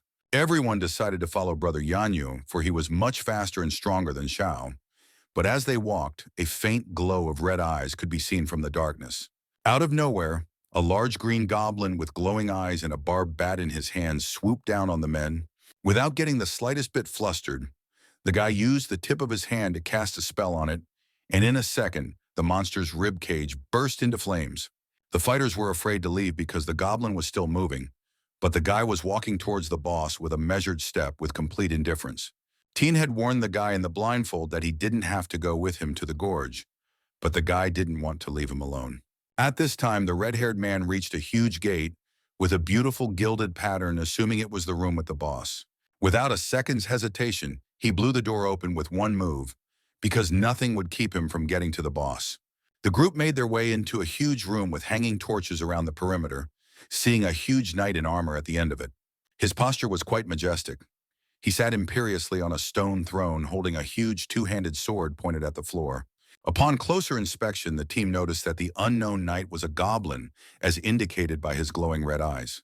Yanyu directed a fire whirlwind so powerful at the monster that a warm breeze rose up with an orange trail around it. But his attack was useless because the goblin had armor that had resistance to flame. The guy decided that the genius move would be to start the same vortex, but with a higher fire temperature. The boss deftly parried his fiery strike, cleaving the flames apart with a powerful swing of his sword. When Yanyu's temperature plan didn't work, he decided that this goblin could be crushed by the number of attacks. One of the whirlwinds briefly distracted the goblin, and the guy didn't waste a chance to jump up close to his face to strike. Putting both hands to the goblin's red eyes, he was about to shoot fire at him right on target. The monster fell to the ground with a ringing rumble, fire bubbling out of its armor, killing fire burning its body at a tremendous speed. The boss corpse began to slowly disappear, vaporizing blue dust, and soon rewards in the form of glowing resources began to appear near it. While the fighters were astonished at the amount of valuable materials, the guy only contemptuously watched the blue pollen, because killing such a beast was nothing to him. The team was about to exit the broken passage, but Xiao and He Zhisheng were walking towards them. Pointing at the boss's defeat spot, Yanyue advised with a wry smile to go collect their so-called leftovers after his perfectly executed job. Situ, along with his herd of worshippers, decided to head to the next dungeon, while Tien came to inspect the room they were fighting in. The heroes noticed the two-handed sword lying there and couldn't understand why the huntsman decided to leave it there. The progress of the task was 100% complete, but to make sure, Zhao started checking the room for hidden passageways. At this time, Brother Zhisheng didn't understand why the weapon began to be enveloped in a strange green aura that rose upwards. The holograms notified the guy that with every second, the progress of the task started to decrease by 1%. Soon, the silhouette of a mysterious monster formed from this aura and was firmly holding the lying sword. A huge, pumped-up goblin without his armor stood in front of the guys with a deafening scream. Shou drew his weapon and ordered the guy to retreat so he wouldn't be harmed in any way by the monster. The black-haired man swiftly bounced off the monster's first attack, which broke the ground under the weight of his sword. Gathering all his strength, Tien griped and ran at the boss's huge arm with a loaded weapon aimed at the goblin. He thrust his sword straight into his opponent's throat, and at the same instant a purple flicker erupted from the wound, and the monster's face contorted in pain and surprise. Using the Blade Wan release skill, Shou epically chopped off the boss's head. He slumped to the ground, but the boy suspected something was wrong, for the goblin's body did not begin to vaporize, and his neck continued to burn with a bright green glow. The decapitated body began to rise up, leaning on his sword, emitting that very aura. It made a circular strike with a rather large radius, but thanks to the black-haired man's caution, he managed to dodge. In the blink of an eye, a new head grew in place of the severed head without any signs of damage. Reborn, the monster instantly pounced on Xiao as he prepared for another fight with him. As it turned out, this boss could resurrect itself, but it also had a frail body and a small movement speed, which helped Tien easily kill it multiple times. Only on the seventh time did the body of the slain monster begin to vaporize with blue energy, signaling its death. The guy in the blindfold happily ran up to Xiao, convinced that the boss was dead for good, but the black-haired man ordered him to stay behind because something was still wrong. The light radiating from the goblin corpse began to accumulate at one point, gathering an incomprehensible lump. Soon the enormous figure of a goblin warrior, a rank A boss, appeared in front of the guys. Both huntsmen were shocked by the news that this monster could evolve to such a rank. He swung his huge sword, leaving behind a bright, radiant trail that obscured part of the warrior's body with a glowing light for a moment. The blow struck the wall, shattering it into splinters, while the dazed Xiao barely had time to lean to the side in an attempt to dodge. With a single swing of his sword, the goblin released 3 light blades at the guy, which were rapidly heading in his direction. The black-haired man bounced off these attacks, reassured that each one was not an illusion and capable of doing damage. The boss swung his sword again, smashing the wall so hard that rocks began to fall from it, while Xiao tried to dodge again. However, after losing his balance and miscalculating his trajectory, he crashed into the wall, thus trapping himself in a trap with no way out and depriving himself of the possibility of retreat. The goblin had already swooped down on Xiao with a fury with one goal: to kill the guy, which made him very frightened and thought he was finished. But suddenly the monster's attention was distracted by something. And while Tien stood confusedly against the wall, the boss turned around menacingly to look at what had so tempted him. As it turned out, it was He Zhisheng who had tried to delay the monster for a while with his shadow mockery skill, so that the black-haired man would have time to think of something. Xiao was puzzled because he couldn't understand how such a guy could possess such a high-level skill and still hide it. Without a second thought, Tien used the skill Judge, with which he activated his perception heightened to the maximum.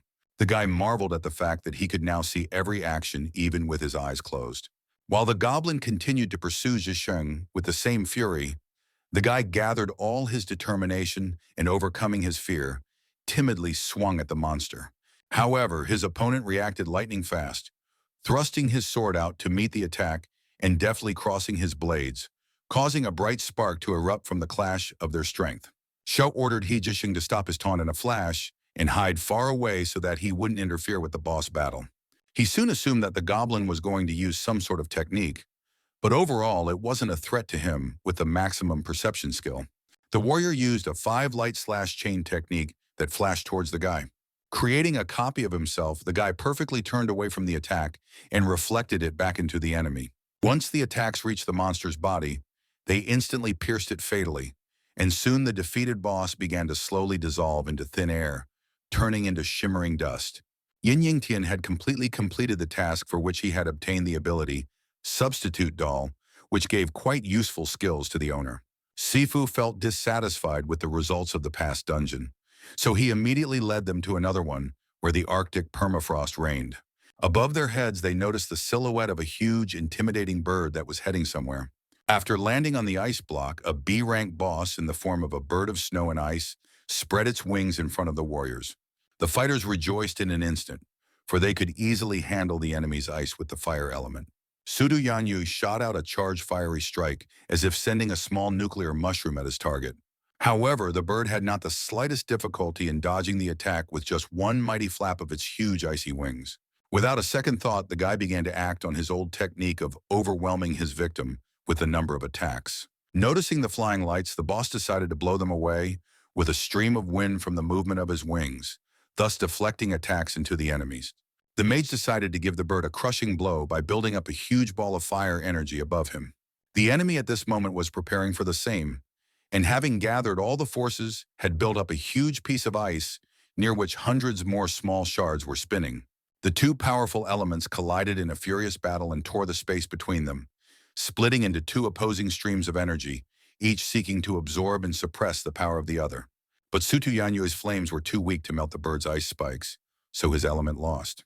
The guy ordered his team to retreat while he covered them, and they obediently ran back. The snowbird noticed this and immediately blocked the path with its huge blocks of ice. Since Situ had promised to help the warriors get out, he didn't hesitate for a second, and gathering all the power of his blazing flame, melted the ice wall and opened the way for them to escape. As they ran away, the warriors shouted their gratitude to the red-haired man, but their voices still sounded anxious, for none of them was sure if he could handle the enemy alone. Putting fire in his hand, Yan Yu only thought with disdain that the fighters were underestimating him, so he asked them to scram. A new series of ice crystals flew at him, but it easily melted thanks to the hot flames. At this time, Shou came out of the portal with his companion, who was carrying a full sack of glittering loot. They happily discussed how they could best divide the spoils, but He Zhisheng warned that he would only do so after converting these resources into money. But then the exhausted fighters with various injuries appeared in front of the guys, and an angry Saitu was pacing in front. The guy with the bandage started restlessly asking what was wrong, but he silently averted his gaze because of such humiliation. But the warriors did not hesitate to tell us that the dungeon is inhabited by an overly strong boss who possesses two attributes of ice and wind, making him difficult to defeat. The red-haired man was even more infuriated that He Zhisheng felt that he was asking the stupidest and completely inappropriate questions. But he only smiled widely and apologized with a slight sneer. Soon he switched to Xiao, and to mock him emphasized the fact that they had been in the dungeon long enough for Tien is a complete loser who can't do anything. But Brother Zhisheng refuted all the complaining by telling about their fight with the boss that the team had not completely killed, as well as showing the rewards they got after completing the task. Shou decided that this was his moment of glory, so he began to rebuke Saida for his impatient temper, which didn't lead to anything good. As he looked over his wounded warriors, he blamed himself for the fact that it was his attacks that had caused their suffering, and at that moment his father's hard words came to mind, that perhaps it was time to disband the team. Toward evening, Tien, sitting on his bed, began to further study the ability he had obtained in the dungeon. He got a new notification, and the guy looked at his phone questioningly to see what was on it. The message was from Fang Quan, who had decided to invite the black-haired man to a competition to find new participants who would then go to dungeons of rank C or higher. The next morning, the events continued in the Fan Clan arena, where the competition was to take place. Surrounded by a crowd of people, the three ringleaders of the Fang family sat on the seats of honor as judges evaluating the talents of the participants. Behind Quan Xiu sat humbly while she supported him and hoped that the guy would show his full strength. The host of the show announced that the participants who will take the first 8 places will have the opportunity to get their place in the Fan Clan, so everyone should give their best. The crowds of recruits cheered and clapped in agreement with the presenter's opinion and in support of the contestants. Mistress coquettishly asked the guy if he had confidence, but he only briefly replied that he didn't really know yet. Each pair of opponents used different techniques and elements in an attempt to select one of the 8 coveted spots. The next pairing announced was Yin Yong Tien and Yang Yun, a disciple of Fang Dong who had placed 9th in last year's trials. Once the fight was started, the curly-haired guy used his ferocious tiger kick, which looked quite epic. Before he could even get close to Xiao, Yang Yun received a crushing hook that crashed into his cheek with the strongest power. And in the aftermath, Curly flew into the wall, making a small dent, and Tien was declared the winner. The father, seeing the black-haired man's capabilities, praised his daughter for being able to find such a true treasure among the fighters. In all 3 rounds, Tien managed to defeat his opponents while not trying very hard. At the end of all the rounds, the host announced that 8 winners had been chosen, and the audience could congratulate them. Standing in the row with Xiao were his recent acquaintances who wanted to set him up. But only with a smirk did the guy let them know that he didn't expect to see them here. The host enthusiastically continued to inform the winners about the dungeon raids, but that was not the end of their battle, for they had 7 more games to play to determine the champion. The head of the Fan family said that the participants could also choose a special item that would enhance their characteristics to make the duels exciting. At the break, Chun Wu told his squad the tactic to win. He would rig the lottery for them, and they in turn must finish off Xiao at all costs. Lan Kimo was afraid to be responsible for such devious dealings in the Fang family's processes. Besides, she thought Tien was too damn strong, which swayed her confidence in the manager's plan. He clenched his fist angrily and began to explain his plan, assuring them that the team just had to wait for the right moment, and then the brown-haired man would stand up for them. After a break, the man announced the start of the continuation of the show and demonstrated various weapons on a table with a red tablecloth. After looking at each of them, Tien decided to choose his sword since the others were too asymmetrical and with lots of jewelry. His father was alarmed by the boy's behavior, but Quan explained that perhaps all the weapons were not to his liking because of his OCD. Fang Chunyu tensed up at the fact that the first point of his brilliant plan had failed, causing him to sink into his thoughts. The manager's entire hope lay in Lin Ting and his A-plus rank blade, as the guy's stealth skills and the abilities of the weapon he chose created a win-win combo to complete the plan. Having made his choice, the first round had begun, and Zhao was to fight in this test of strength, agility, and will to win against Lan Qimo. The girl was sufficiently frightened by the fact that the guy took his own weapon, so not believing in her own strength, she immediately surrendered. The manager reacted negatively to this, thinking that the medicine woman was just chickening out, but he was not particularly upset. At this time, Lin Ting had gotten his victory in the second round thanks to his stealthy assassin skills. In the third round, Yin Yangchen won, and so it went on until both guys reached the finals. Soon they meet for the final match, a clash of two tigers that is sure to lead to a fierce battle.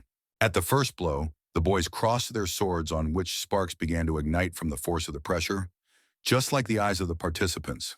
But in this fight, Lin Ting was winning, and Xiao decided to do something urgent to dodge the blade. Lin in turn noticed that the guy was going to dodge and possibly knock the weapon out of his hands with his feet. So he flashed back while the black-haired man was confused as to what was going on. But still, gathering her strength, Yin uses her first ability of the three light blades. After finishing the attack, only emptiness remained in Lin's place, and clouds of dust scattered around Tien. Fang Quan Shui was greatly surprised by this, assuming that the enemy had the ability to apply invisibility on himself, while at this time, manager Chun Wu watched with a smirk. Xiao began to look around helplessly, his eyes darting around looking for an enemy, but there was a noticeable confidence in that restless movement. Thanks to his pumped-up perception, the black-haired man could see how the guy was moving around, blocking his every attack. Lin Ting was sure that the tip of his weapon would have cleaved Tien's stomach long ago, but the sudden blocking of the blow caused the guy to strangely speculate that Xiao was capable of seeing invisible people. He decided to check it out and approached the black-haired man, holding his blade out in front of Yin's chest, but he didn't notice anything. But as soon as Lin moved his weapon a centimeter closer, Xiao immediately launched a dissecting strike into the void. The guy still kept speculating that Tien was able to smell his lust for killing, but as long as he didn't attack, then he couldn't be seen. Even though Xiao could locate his opponent, the guy still stood warily waiting for another attack from Ling Yu. Lin Ting decided to play with his enemy by creating a few more of his invisible copies to confuse the guy even more. Yongchen tried to dodge or respond to each of the assassin's attacks with great speed, but he couldn't last that long. Soon, Tien's perception speed began to drop rapidly, causing him to be unable to dodge the blows, and wounds began to appear on his body. In an instant, the assassin knocked the sword out of Xiao's hand with a swift invisible movement, and his body was already crisscrossed by multiple cuts, sharp, merciless, from which blood was dripping. Without hesitating, the guy with cold-blooded determination plunged the dagger straight into his opponent's chest, and this deadly blow was evidence that the black-haired man was already on the verge between life and death. In the blink of an eye, Tien countered Lin's furious attack and grabbed him by the collar. Through clenched teeth, muttered that he was caught. As if regaining his strength, Xiao punched the guy with such force that caused him to roll on the ground all the way to the end of the arena. He was able to survive thanks to a newly acquired skill, Swap Doll, which leveled the fatal wound of the owner. Lying down, Lin Ting was knocked out while the announcer described how Xiao managed to launch a successful counterattack. Yin Yong Tian was announced as the winner, and all the spectators started bouncing on the spot and shouting victory slogans. The head of the family rose from his throne and began to applaud Tien and admire his excellent battle tactics. But in the blink of an eye, looking at the arena, his expression immediately changed, as if he had seen something strange or impossible. The man noticed the bloodthirsty dagger and couldn't believe it had been given to the challenge participants to choose from. It seemed to him that such an enigmatic Xiao could easily equal the strength with Fang Chunwu. Soon Tien confidently walked up to the stage and without lowering his gaze, stood right in front of the Fang family, listening attentively to Father Quan Shui's speech, whose words resounded with solemn seriousness. As a reward, the man with the beard presented him with a sword that bore the name Last Clouds of Kuntong. The head thought that this was a great option, since Xiao himself uses this kind of weapon. The guy politely declined since he didn't need the sword, while both men looked at him in surprise. Fang Quanshui immediately intervened and asked to accept it as respect for their family, but she heard a refusal in return. Fang Chunwu began to speak with noticeable irritation, for he did not understand how Xiao dared to refuse such a reward while Master was trying to calm him down. With a broad smile, the head suggested that such a gift was not to the guy's liking, so he offered to choose whatever he wished. He was about to refuse again, but suddenly it was as if something shot into his head and his face changed to a frightened one. In a second, he fell intentionally in front of everyone, with his face to the floor, much to the dismay of the family. Xiao woke up abruptly in a hospital room, his eyes filled with shock, and there was an IV next to his bed. The nurse quickly opened the door of the room as soon as she heard the noise to check if everything was okay. Tien picked up his head, couldn't string a word together, so the girl decided to tell his vitals after he lost consciousness. She headed for the exit and asked the guy to wait for the foreman she was supposed to call. The black-haired man looking out the window fell into contemplation and guessed he was affected by the side effect of the swap doll skill. The trio came to check on Xiao. His father asked how he was feeling, to which he informed him that he felt fine and would be going home soon. He was glad that the guy had a good enough body and recovered so quickly from such a severe dagger strike. Gently grabbing the boy's shoulder, the Dream Master offered another reward and warning to contact him if anything was needed. Soon he was about to leave the chamber and leave Quan Shui and Tien alone, justifying it by saying that he and Fang Chun Wu had quite a lot to do. The boy stood motionless in his seat for a while, as if he didn't want to go anywhere. But his father said that he needed to discuss some matters related to his plan to win the test by unfair means. Throwing a vengeful glance at Xiao, Chun obediently turned towards the exit and complied with the orders of the head of the family. The manager, full of rage, slammed his fist on the wall and did not understand this attitude towards him after years of admiration for his work. The Fang family didn't have a son, so they adopted Chunui for the inheritance. But now the father was helping Quan Shui. The guy had a goal from childhood to capture this family completely and get the shy daughter of the head himself. Things had changed ever since Yin Yun Tian appeared, which greatly annoyed the manager, so he decided to contact his birth family. The story unfolded in the luxurious villa of the Fan family, where the majestic furnishings emphasized the status of its inhabitants. Dusk was already thickening outside, and the soft light from the windows dispelled the darkness. Chunui was sitting at the table with a bottle of wine waiting for a guest, and after a while a voice came out of nowhere. Pouring wine into his glass, he clarified that there were no security cameras in this place, so there was no need to hide. Across from him sat a bearded black-haired man who timidly asked for the guy's progress in becoming the head of the Fan family. He in turn explained that Fang Daqiang only pays attention to his daughter and may have intentions of appointing her as the heir of the family. In response, the man made Chunui hurry up and get rid of the head. The manager boldly asked the bearded man for help, because killing the master is too dangerous since his abilities are still with him. Chunui began to recount his plan, the first step of which was that the high-ranking members of the Tien family kidnapped Quan Shui and held her hostage. Soon, Fang Daqiang would send all the people from the Fang family to search for his daughter, thus leaving himself unprotected. After which, without realizing it, he would be trapped, and in the next instant, he would be surrounded by the cold-blooded and wary members of the Tien family. But still, Madame was insurance. In case the guys failed to kill the head, they would kill Quan Shui so that her father would give all the savings to Chunyi. Jumping up from his chair, Chen Yun decided to immediately inform his master of this plan, but the manager decided to take his time so as not to create conflict between the families.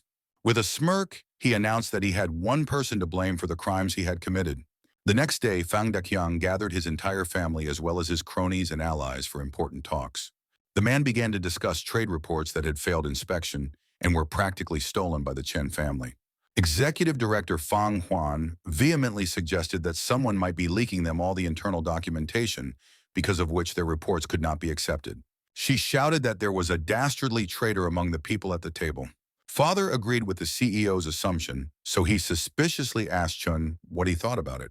He replied with a noticeable agitation that it was more important to find the thieves in order to narrow down the circle of suspects. Biting his finger, the father said that according to their investigation, the leak happened about half a month ago, and all the Tien family's applications were similar to theirs. Fang Zhuan still also loudly stated that in that case, they should find out who had joined the Fang family at that time. Turning to Quan Shui, father said that the last person to join them at such a time was Yin Yong Tian.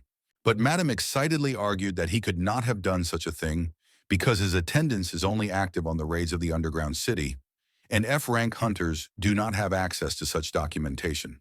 The head has decided to end this dispute, so let everyone know that they will be dealt with according to the rules and no one will expel anyone just like that. His plan was to gather data on all the training and missions of the people who had come to them in the last 2 months. Soon tapping his fingers on the table, ordered everyone to get to work. Walking out into the corridor, Chun Wu took Fang Quan Shui by the shoulder and smirkingly began to spoil Xiao's opinion of her, which she clearly didn't like. As soon as she was about to leave, he added that the guy's personal life was a mess because he was always in the company of girls. With a judgmental look, Madame refuted his fabrications, saying that Wei Wei is only a childhood friend and there is a low-key relationship between them. But the one only continued to press Yuan Shui with a growing smile that she didn't know what they could do at home. The head's daughter found a way to shut her half-brother up by mentioning all the things he was doing with his subordinate huntresses. Still, she decided to make sure of her words and came before Tien with one of her guards. She still couldn't dare to knock on the door and stood there embarrassed for a couple minutes. But suddenly she heard unintelligible sounds outside the door that confused her even more, and Mistress stopped understanding what was going on. The girl leaned against the door for a moment to eavesdrop and make out the sounds coming from the other side. At this moment, Xiao, with his bare torso, was concentrating on some matter and sighed heavily. Along with him was Wei Wei in a tracksuit, who was also sighing from exhaustion. Most likely they were practicing together. Standing away from the door, Quan Shui and her bodyguard stood in a stupor, and the girl began to think that her brother was indeed right. Unable to stand it, she began to bang recklessly hard on the door and yell, asking for the doors to be opened urgently. The door was opened by Wei Wei, and she was startled to recognize Quan Shui, who was also standing there in shock, unable to say a word at once. Shu, holding a rag in his hand, carelessly asked if someone had come to see them, to which Wei turned around to him and quietly replied yes. Seeing Fang Shui on the doorstep, he excitedly wondered why she had come. The girl was amazed to see Tien without clothes and thought that the guy really led a dissolute way of life. Mistress wanted to go to the black-haired man's apartment, but before she could cross the threshold, she was startled by Xiao's loud voice that warned her to take off her shoes as the couple had just done a general cleaning. The whole company gathered together, and Yin started apologizing for not having a place to sit, so they would have to talk standing up. The guard took a moment to emphasize the guy's unculturedness and indicated that he might suggest taking a seat on the couch. But he in turn, making a terribly serious face, yelled at the man because the apartment was cleaned. Quan Shui restlessly began to talk about the case she had come for and said that the guy was also on the suspect list and wouldn't be able to train with them for the time being. When Wei heard that, Xiao was offended because he told her that he had no business with the Fang family and they were already coming to his house. Tien excused himself by saying that he didn't want the girl to worry about him, but at this time, the mistress stood between them and threw a disappointed glance at him. She pitifully explained that as soon as the black-haired man was off the list, he could train again, to which he refused, arguing that he had never aspired to them.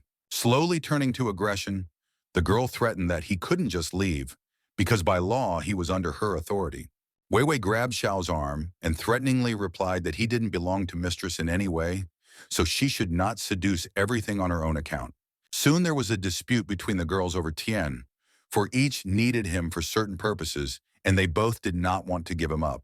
After losing this altercation, Quan Shui walked with rage and replayed this moment in her head, saying how much she hated Wei. It was at this time that her guard noticed something odd. There wasn't a soul in the town, which alerted him enough. The man immediately removed his suit so that he could more comfortably defend the mistress standing behind him. A couple moments afterward, Ben received a heavy blow to his body, for he was crushed by the asphalt rising under his feet. Hearing someone's voice, the girl immediately turned around to see who was addressing her. But at the same moment, a strange colored liquid sprayed into her eyes and Quan Shui only had time to shriek in surprise. Instinctively staggered from her fall, she was rescued by an unknown man in a black uniform and informed that the mission was complete. Meanwhile, on a sunny afternoon in the Fang family skyscraper, Fang Deqiang sat at his computer and watched something intently. But suddenly his monitor broke, and a strange masked man with demonic horns appeared on it, saying hello to the head. He said they had his daughter as a hostage, and if he wanted her back alive, he had to pay 30 billion. With incredible rage, my father smashed through the monitor with such force that many little sparks began to flicker from it. Information about her kidnapping began to spread instantly and was broadcast on all platforms. In the Fang family's training hall, many top-level huntsmen were gathered. chatting and greeting each other as they had not seen each other for a long time. Fang Daqiang and Fang Chunui entered the room in a measured and reserved manner, as if emphasizing the importance of the moment. After notifying everyone of his daughter's disappearance, he ordered everyone to make their best efforts to catch the criminals and rescue Fang Qingxue. The huntsmen standing in a row, all as one, showed their readiness to carry out the given order of their head. Focusing his attention on Lan Ziyue, he asked her to locate the criminals using thought magic. She awkwardly replied that her honed skill wasn't up to the task, meaning this place might not be in the real world. Enraged by such news, Fang Daqiang began to pry information out of the mage girl, but she was only frighteningly unable to determine everything that the man was interested in. Fang Chunhua intervened in the conversation and decided that they were going to have to use a massive offensive tactic that his father didn't really understand. His tactic was that every dungeon should be searched by as many people as possible. If no one finds the mistress, then she is in one of the dungeons of an unknown family. Deciding that this is the only good path that remains, Dacian directs all human resources to the search. After a while, the family came to the ICU to check on Ben. The guard with serious injuries was very sorry for not being able to protect Quan Shui. Daqiang asked the man to tell how everything happened that day in order to find any clues. He began to say that as soon as they left Xiao's house, there were suspiciously few people on the street, so he asked the girl to stay behind him, and soon the guard felt something heavy pressing down on him from above and lost consciousness. Father, turning to his secretary, ordered that all registered hunters be immediately checked for possession of such an ability. And it seemed like the conversation was over, but Fang Chunwu queried about the fact that it happened after Yin Yung Tien left the house. Ben tentatively confirmed this fact, adding to his story that Miss wanted to personally inform the boy of the beginning of the investigation. The manager tried to throw all suspicions on Tien because the girl was kidnapped right after she notified the black-haired man about the case, which is really strange. Toward evening, Wei Wei sat sadly on a swing in some courtyard, watching the joyful children run about their business. She was upset that Xiao had left her by jumping out of the house after an unknown call and didn't even tell her where. But suddenly, two men in jackets stood in front of her and started asking her where she had last seen the guy. Thinking that all this was not good, Wei Wei excitedly replied that she had no idea where he might be. The men exchanged silent glances and asked the girl to come along with them before she realized what was happening. Meanwhile, in the dungeon, Quan Shui's captors were grumbling that the rescue was taking too long, as their feet were already starting to get cold from the long wait.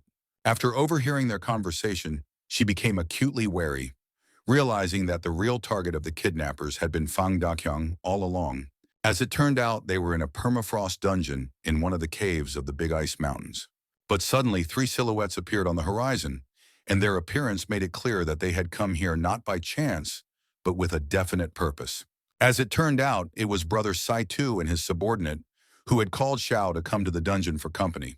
The red-haired man's main goal now was to prove his superiority at all costs to make up for the shame of his first failure. Their path was blocked by a large furry paw that stepped on the snow with such force that the ground shook. In front of them were monster bears with red glowing eyes whose backs were covered with ice spikes.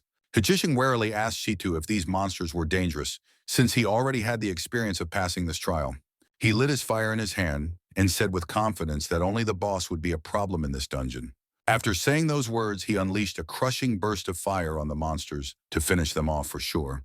The sitting messengers of the enemy family heard the noise outside and feared that they had not covered all their tracks, causing them to be found. One of them decided to go check what was going on, and the other restlessly asked to be careful not to be seen. While the bandage guy was admiring his brother's powerful punch, he was preparing for a battle with the boss. Sha thoughtfully said that maybe he hadn't killed all the monsters, which made Sita Yanyu very angry, and he shouted and asked him not to mess with his head. Hajushing offered to make a detailed plan on how they would fight against the boss, and looked to the red-haired man for a description of the monster's abilities. Yanyue narrated that the boss was highly maneuverable in flight and could combine the elements of wind and ice. After a bit of thought, it dawned on Jiheng that by combining the elements against the bird, it could be easily defeated.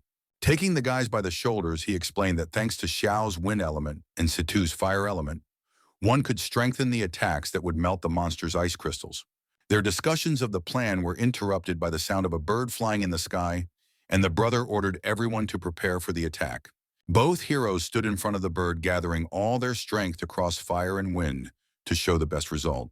Situ's scorching fire developed its speed and temperature, thanks to Xiao's strong wind, and as if by bullet, this mixture headed toward the bird. This attack managed to hit the boss and vaporize her frost wing, causing her to scream. With intense rage, the Ice Queen released dozens of huge ice crystals with just one flap of her wing. The guys prepared another attack and launched a fire hurricane at the boss, which demolished everything in its path. The bird found itself in a raging mixture of elements, where relentless fire burned through its frosty wings and a shrill screech echoed throughout the dungeon. As soon as it penetrated the hot epicenter, there was a deafening explosion, illuminating the entire space with a flash of destructive power. One of the scouts noticed it, but in a blink of an eye, he thought they were just regular hunters who had come to kill the boss. After completing the mission, the triad was heading back. But only He Zhisheng was happy, and the others were walking a bit depressed. But suddenly, Tien noticed human footprints in the forest, and he was surprised that this dungeon could be inhabited by humanoid monsters. Meanwhile, a guy had returned to the cave with the good news that they were only adventurers and no danger. Another said that others might come back here, since it was a free dungeon, but the main thing was to keep their noses out of it. Situ dismissed Xiao's speculation about humanoid monsters, but the latter pointed out the footprints he had noticed, alerting everyone. Zhisheng crouched down to look at the footprints and soon confirmed that it was a man's 44th-size footprint. To rule out the presence of humanoid monsters, the black-haired man suggests that we go explore the road where these footprints lead. Meanwhile, in the Fang family's office, Daihyang's envoys brought Weiwei to him for a serious conversation. Father crossed his arms and seriously asked where Ying Yongtian was, for he felt that the girl should know. After all, she was his friend. Weiwei looked away and uncertainly stated that she had no idea where the guy might be. The men who brought her in couldn't contain their emotions and began angrily accusing the girl of collaborating with Xiao. Dakyang started to threaten Wei with the mind-reading procedure, so he asked her to put out all the information at once. She excitedly began to assure me that she knew nothing about anything, and everything that was going on was a blatant violation of the law. Their conversation was interrupted by Fang Chunwei, who burst in with news of a new lead found while watching the video. The video showed that it was obviously cold in this place, because in the corner there was a drop of melted snow. Fang Dakyang gave the order to immediately send all the search teams to the cold dungeon and search everything. In the meantime, the trio had reached the end of the path and settled behind a massive block of ice, deciding to observe the cave first to make sure they were safe. But still, Xiao and Yanyu couldn't sit still for that long, and in a flash they rushed to the cave entrance to find out what those footprints were. Once inside, the place looked quite mysterious with very large stalactites. As soon as Tien saw this stalactite grotto, he began to complain about Mother Nature, who creates such sloppy wonders. The messengers heard someone's voice and were momentarily let down, thinking that Fang Dakyang had finally come to rescue his daughter. Sidu asked in a raised tone if there was anyone in the cave, for no one had responded during their long journey. When they heard a strange mooing, they rushed to the sound to find out what was going on. They made their way to where Quan Shui was sitting with an apparent abundance of sleep, her mouth taped shut, in the hope of rescue. Xiao, shocked by what he saw, began to ask the girl how she got here. Observers from the shadows peered out from the depths of the cave. The guys immediately rushed to Quan Shui's aid, worried about her condition. She began shaking her head violently from side to side and mooing loudly, trying to get something across. Xiao was quick to pick up on her hint, making it clear that he'd better stay away if he wanted to stay in one piece. A couple of centimeters away from his feet, a hole formed in the floor, as if something invisible had pressed through the ground with incredible force. Some of the strangers used the crumple ability, while Tien didn't understand what they were talking about. Suddenly, an even larger pit formed beneath the guy, but Xiao abruptly managed to dodge, falling into it. Thanks to his perception, the black-haired man gingerly blocked the blow flying at him. Sensing the threat approaching from behind, Tien lightning quickly warned Sita, giving him a chance to strike first. Yan Yue released a fiery attack behind Xiao's back in a split second, seeking to disarm the impending threat and protect his comrade from the sudden danger. Suddenly, out of nowhere, the face of a man who saw no point in hiding began to appear and praised the black-haired man for his agility. The guy grabbed his enemy's arm to keep the invisible man under control a little longer, but the latter in turn timidly took out his kunai and prepared to ruthlessly cleave Xiao's arm. While the hero held his foe's arm, he swung his dagger away sharply. It was most likely a distraction, thanks to which the second assassin would strike hard in the back. On his defense, Sidu performed a powerful kick to the back of the enemy, who flew back from such force. The guy unleashed a large burst of fire across the cave to destroy the attackers. Just as the dust from the attack began to die down, the red-haired man noticed that the assassin had disappeared again. While Tien was fending off the invisible man's blows, a second man flew at him with the intent to attack again. As soon as C2 noticed his opponent's threatening intentions, he immediately directed a blazing stream of fire in his direction, tearing the air with heat and fury. Both of the guys' attacks failed as the assassin managed to cleverly escape from the scene of the fight. Yanyue wordlessly decided to catch up with his opponent no matter what it cost him, while Xiao threw a surprised look at him. In the blink of an eye that stopped the guy, for the buckling ability in front of him triggered, which formed another large hole. One of the assassins showed his form and started clapping his hands praising the guys for their wit. Situ asked how he knew his full name, while Xiao pondered the red-haired man's name incredulously. The man waved his hands apart and said that it was a sin not to know such a famous gentleman from the Situ clan. Xiao thought about this clan and family of dungeon owners with even more suspicion. The whole triad was happy about this news because they will catch two influential people from different clans and started to enter the battle. At this time, Fang Deqiang and Fang Chun Wu went to the portal to start searching for Miss Quan Shui. The fighters meant for support and escort hurriedly ran up to them, for they also had to go with them. With his fists clenched, the head said that there was no time to wait and we should move out right now. Fang Chunwei let his father enter first, and afterward he himself walked in as well, strangely holding his tie. In his hand was a sealing stone that, once broken, seals the entrance to the dungeon. The fighters were unable to enter the portal and realized it was a trap. Deqiang noticed human footprints in the snow and decided he should follow them. He was alarmed that none of the fighters had joined them yet, but he refused Chunui's offers to go back. The tracks led the heroes to the same cave where all the events later took place. Seeing the prince closing in on the entrance, the head decided that the kidnappers were definitely inside, and throwing off his jacket, he gave the order to go. But the agitated manager warned his father and asked him to act judiciously so as not to scare the thieves away. After they finished talking, they ran into the depths of the cave to kill the kidnappers, because that was the boss's main goal. Meanwhile, in the cave, the battle continued to be as heated and intense as Situ Yanyue's abilities. He Sheng, observing what was going on, decided that things were bad and it was time for him to leave. Hearing the noise, the assassins realized that the head had come for his daughter and began to flee. After a while, with his crushing blow, Deqiang broke through the cave wall in a rush to help. A picture of the guys supposedly fighting with each other, while the bound Quan Shui sat between them, surfaced in his eyes. Fang Chunwu began to instantly blame the kidnapping of Madame on Yin Yongtian. He also assured the girl that salvation was near and she shouldn't worry while she sat in utter bewilderment. She abruptly started waving her head from side to side and mooing as if trying to say something. Situ immediately tried to explain this whole misunderstanding to the head of the Fan family. But Deqiang was even more angered by Yanyue's origin and putting on the strange rings as if he was preparing for battle. The frightened red-haired man started begging for mercy and asked to hear everything calmly. The head couldn't stand that chatter and ordered to accept their deaths in the blink of an eye by strengthening his body to S rank. The pumped-up father immediately threw a tremendously strong punch into the ground, which was followed by a wave of rocks, but the boys barely managed to dodge. Situ quickly unleashed a fire attack at his opponent, warning Xiao to dodge. But the man fearlessly stopped the red-hot flames with his powerful fist. Soon he took on the black-haired man and punched him so hard he broke his windsword. The guy immediately flew towards the cave lancers with a round sound wave, while Yanyu dodged sharply. The red-haired man decided that the only thing that could stop the chapter was a whirlwind strike from the two elements.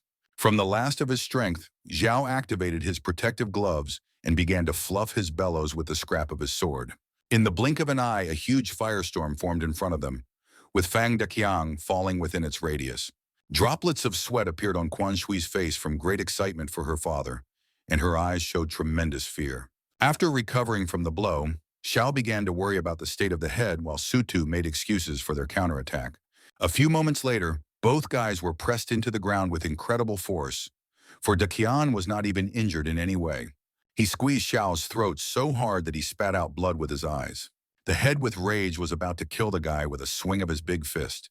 But suddenly he was interrupted by the blood that came out of his mouth in a big splash. Looking on apprehensively, Mistress assumed that Dad was having another seizure. The head began to cough heavily, holding his chest, causing his eyes to water. The guys watched him fearfully, not realizing what was going on, for they didn't believe in their damage power. Realizing that he was not feeling well, Kyung cried out in desperation to Chun Wu for help. The one with the sinister smile and strange spheres behind him headed towards the head, realizing that his plan was about to work. His father's powerful body was pierced by 3 crushing, blindingly bright beams that left a trail of destruction in his dense figure. The warrior's body crashed to the ground with a clatter, spewing blood, and in his frozen gaze read the pain of betrayal and fall. Full of bitterness and disappointment in his own son, he struggled to rise to his feet and, barely containing the tremor in his voice, asked if he was working with Xiao and his associates. Shrouded in an ominous purple glow, Chun Wu spread his arms with a sneer and mocked the very essence of the accusation with a grim chuckle. With a thunderous roar, the head of his fist scattering the blinding rays that carried death protected everything behind his back.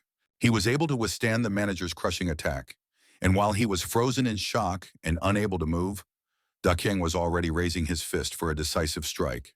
But suddenly a voice came out of nowhere that used the crumpling ability, and the ground cracked into dozens of rocks beneath his father. Chun Wu reported his delight at the fact that head Fan was the first to stand up to such a reception. The assassins used their skill again to cause the father to lose his balance with a clatter and fall to his knees. Fang Kyung asked in a trembling voice why his son betrayed him as he stood over his figure with a smirk. Before he could make his final attack, the fire whirlwind launched by C2 was already approaching the enemies. The assassins dodged with amazing agility the furious storm that swept through the cave, sweeping everything in its path. The 2 mercenaries rushed into the fight, assuring the manager that they could handle them while he killed Fang Kyung. The boy also stood majestically in front of his father, preparing to counter-strike without even letting him get to his feet. Chun Wu enthusiastically launched 3 powerful lasers at the head that shone so brightly that they reflected off his snide face. Suddenly, He Zhisheng came out from behind the rock and crossed his arms and used his aggravating shadow ability. All the assassins were surprised that their bodies stopped obeying and changed the target of the attack. At the same time, Chun Wu's bright beams also changed their trajectory, turning toward the guy with the bandage. The mercenaries were already being hit by charges, and they were very frightened by the news that they were finished. Soon, a large explosion formed on the scene, blowing up the ground. The guys excitedly praised He Zhisheng, admiring his courage and effective, decisive support. But he only happily informed that most likely he would not be able to repeat this technique soon enough. Situ, along with Xiao, rushed into battle without delay, ready to fight despite the chaos raging around them. Thanks to the whirling sword, Yanyu directed a huge flaming vortex straight at the manager. But he wasn't going to back down and decided to combine his beams into one big one to counter this attack. The guy managed to do so, and in the blink of an eye, Yao and Jitu instantly rushed in different directions, seeking to take cover from the swift and devastating shot. From such destructive attacks and abilities in the cave, the huge stalactite began to wobble as if it would fall off. As it turned out, Quan Shui was sitting above him and could not move, but her father was already running to help. Above the girl towered the imposing figure of a man who clutched the stone tightly in his hands, ready to repel any trouble and shelter her from the impending threat. Apologizing for his missteps, Fang Kyung spat blood and plopped back down while the girl watched these frighteningly. The lady with Zhisheng tried to get her father on his feet, but all was to no avail. In the blink of an eye, a furious Quan Shui stood in front of Chun Wu and tried to figure out why he had done such a terrible thing. But he said with a smirk that it wasn't his fault, because society would think their family had been attacked by bandits. With words of inheriting all of the Fan family's property, the guy launched a huge blue laser at the company with the intention of killing everyone. He was halfway to Quan Shui, who didn't know where to go, and stood frightened. But He Zhisheng reacted quickly, and with an aggravating shadow, he turned the laser on himself, sacrificing his life. Shanoer reacted lightning fast, knocking the guy down and pinning him to the ground to avoid the fatal blow in the same second, thus saving them both. Out of anger that he was dared to snarl at him, Situ launched a burning ball aimed at Chun Wu. The one in turn dodged the blow and mocked Yanyu's shameful attack speed. Waving his fingers, the brown-haired man warned that if he couldn't stand against their attacks for long, the cave would surely fail and everyone would be buried. Situ shouted with aggression to the guy that he was crazy for wanting to be buried with them. Xiao decided to consult with He Zhisheng about a plan of action because he didn't want to die in such a hole, And as it turned out, the only option was to kill Chun Wu. Without thinking for a second, Xiao lunged at the manager like a predator at its prey. Chun Wu confidently started attacking the guy with his beams, because in his opinion, the guy wasn't strong enough to hurt him. But thanks to the aggro shadow, the brown-haired man's attack changed direction in the other direction, giving Xiao the opportunity to attack further. The guy missed with his perfect hook, and Chun Wu immediately felt his greatness. As it turned out, this was part of the plan, for the black-haired man grabbed the manager by the arms and signaled for an attack. Sidhu swung in a blink of an eye to use his divine flame ability on the enemy. Chun Wu was astonished at Tien's crazy act, for he might die with him. A blazing vortex of fire attacks soared upwards, sweeping up both boys and scorching their bodies with heat, as if the element itself had decided to incinerate everything in its path. The manager who had risen from the ashes began to ridicule Xiao, because he thought that he had dreamed too much and died in the fire. But in the blink of an eye, the brown-haired man found himself in the grasp of Tien, who was able to survive thanks to the ability of the swap doll. At this moment, Sidhu once again unleashed a fierce fire whirlwind on the enemy, blazing with great force. After taking this blow to himself, Chun Wu realized in a puff of smoke that if things continued like this, his strength wouldn't last much longer. He decided that the Fan family shouldn't live then either, and sent many small blue charges through the cave. But at this moment, behind Chun Wu's head surpassed Tien, who was already swinging at the manager. Xiao's crushing blow sent the manager flying meters into the distance. Chun Wu from the last tried to repel the powerful laser with his blue charges. A huge yellow beam shot out from the cave that could be seen in the icy mountains of the dungeon. The assassins, having done their job, decided to unseal the portal so that people could see how heroic the head of the Fang family was in protecting his daughter. As soon as Daqian's envoys entered the dungeon, they could see a large nuclear mushroom whose ashes reached the entrance. The man in the black robe pointed his finger toward the cave and assured them that they should head there. Meanwhile, from the cavernous rubble where great clods of dust reigned, Chun Wu emerged with abrasions on his face. Looking around, the manager saw no one but 1,000 stones and clots of dust. With an ominous look, the guy made it clear that his plan had worked. The head of the family and his daughter were dead, and he would be able to inherit everything they owned. But behind his back, a voice suddenly sounded, urging him to realize that it wasn't over yet. There was Xiao, who once again used his swap puppet ability. At this time, Situ was amazed that the guy was willing to cover for him while managing to stand on his feet. With incredible fury, Chun Wu shot a glowing laser towards Tien, but he dodged in a flash. Reluctantly, he crept closer to the brown-haired man and prepared to deliver a powerful, perfect strike. Xiao was circling around Chun Wu like a shadow, constantly confusing him with his sudden maneuvers, making the irritated manager more and more mad. He was able to dodge each lightning ray with astonishing ease. Chun Wu didn't understand what was going on with the guy because he had such a skill quite suddenly. But suddenly a trio of helpless men came into the manager's field of vision, visible as soon as the dust cleared. The guy realized it was just a distraction and confirmed with a smirk that he wasn't so easily deterred, preparing to shoot the family. Tien blinked and ran to save them from the targeted beam that was already halfway to the defenseless. A large explosion formed in front of the confident Chun Wu, illuminating the entire cave and putting an end to the fight. After a powerful explosion, Zhao appeared in front of the guy and took the impact on himself. The skin on his hands was burned and partially peeled off. The manager was amused that the black-haired man had decided to serve as a human shield, so he prepared a stronger beam. Yin Yuntien also stood firmly on the defense, clenching his teeth in pain as the crying Quan Shui shouted out his name. Madame, along with He Zhisheng, felt the blast wave from the grandly powerful attack, which made the girl's hair stand up. In the aftermath of the blow, the guy's torso was broken through and both arms were mercilessly torn off. But he couldn't care less about these injuries because he quickly restored his body with the swap doll skill. Chun Wu was furious at the black-haired man's skills, and while he was almost healing his wounds, the manager launched his radiant attack. Quan Shui was touched by such a guy's heroism. After all, he protects her to the last, so she decided that she could keep him safe too. The girl immediately stood in front of Xiao and spread her arms to her sides. A green aura began to emanate from her, as if she was sheltering him from harm. All of Chun Wu's attacks were easily repelled thanks to the protective armor passed down to Quan Shui from his mother. Father ordered Xiao to direct all his forces to kill Chun Yi, while Madame protects him with her ability. He also explained the skills of the manager and came up with a plan, which was that the guy would have to get close. Flying closer, Tien failed to land the first blow because his fist timidly caught Chun Wu's. Smiling sneakily, the guy stated that he actually had an S-rank body. At these words, Xiao's strongest punch flew into his face, emanating a light glow. Gurgling blood, Chun Wu was struck by an unfathomable power surpassing the S-rank. At this time, security guards arrived at the scene of the fight to protect Mr. Fang Chunyi. But Quan Shui immediately rushed to explain the whole situation to the men and pointed out that Xiao was not their enemy. One of the assassins took the rampaging manager under his arm, but he didn't want to lose and claimed he had no way to retreat. Taking out a mysterious bottle, the man said he should have kept quiet so he wouldn't get a couple punches in again. Soon a portal was formed in their place that would send the opponents to safety. Xiao wanted to apprehend them, but none of the company had time to run up and the enemies disappeared. Tien held the blue bottle he had obtained in the fight with the turtle, thinking it might help him with his recovery from the many uses of the swap doll. A medicine woman appeared beside the couple, apologizing for her oversight.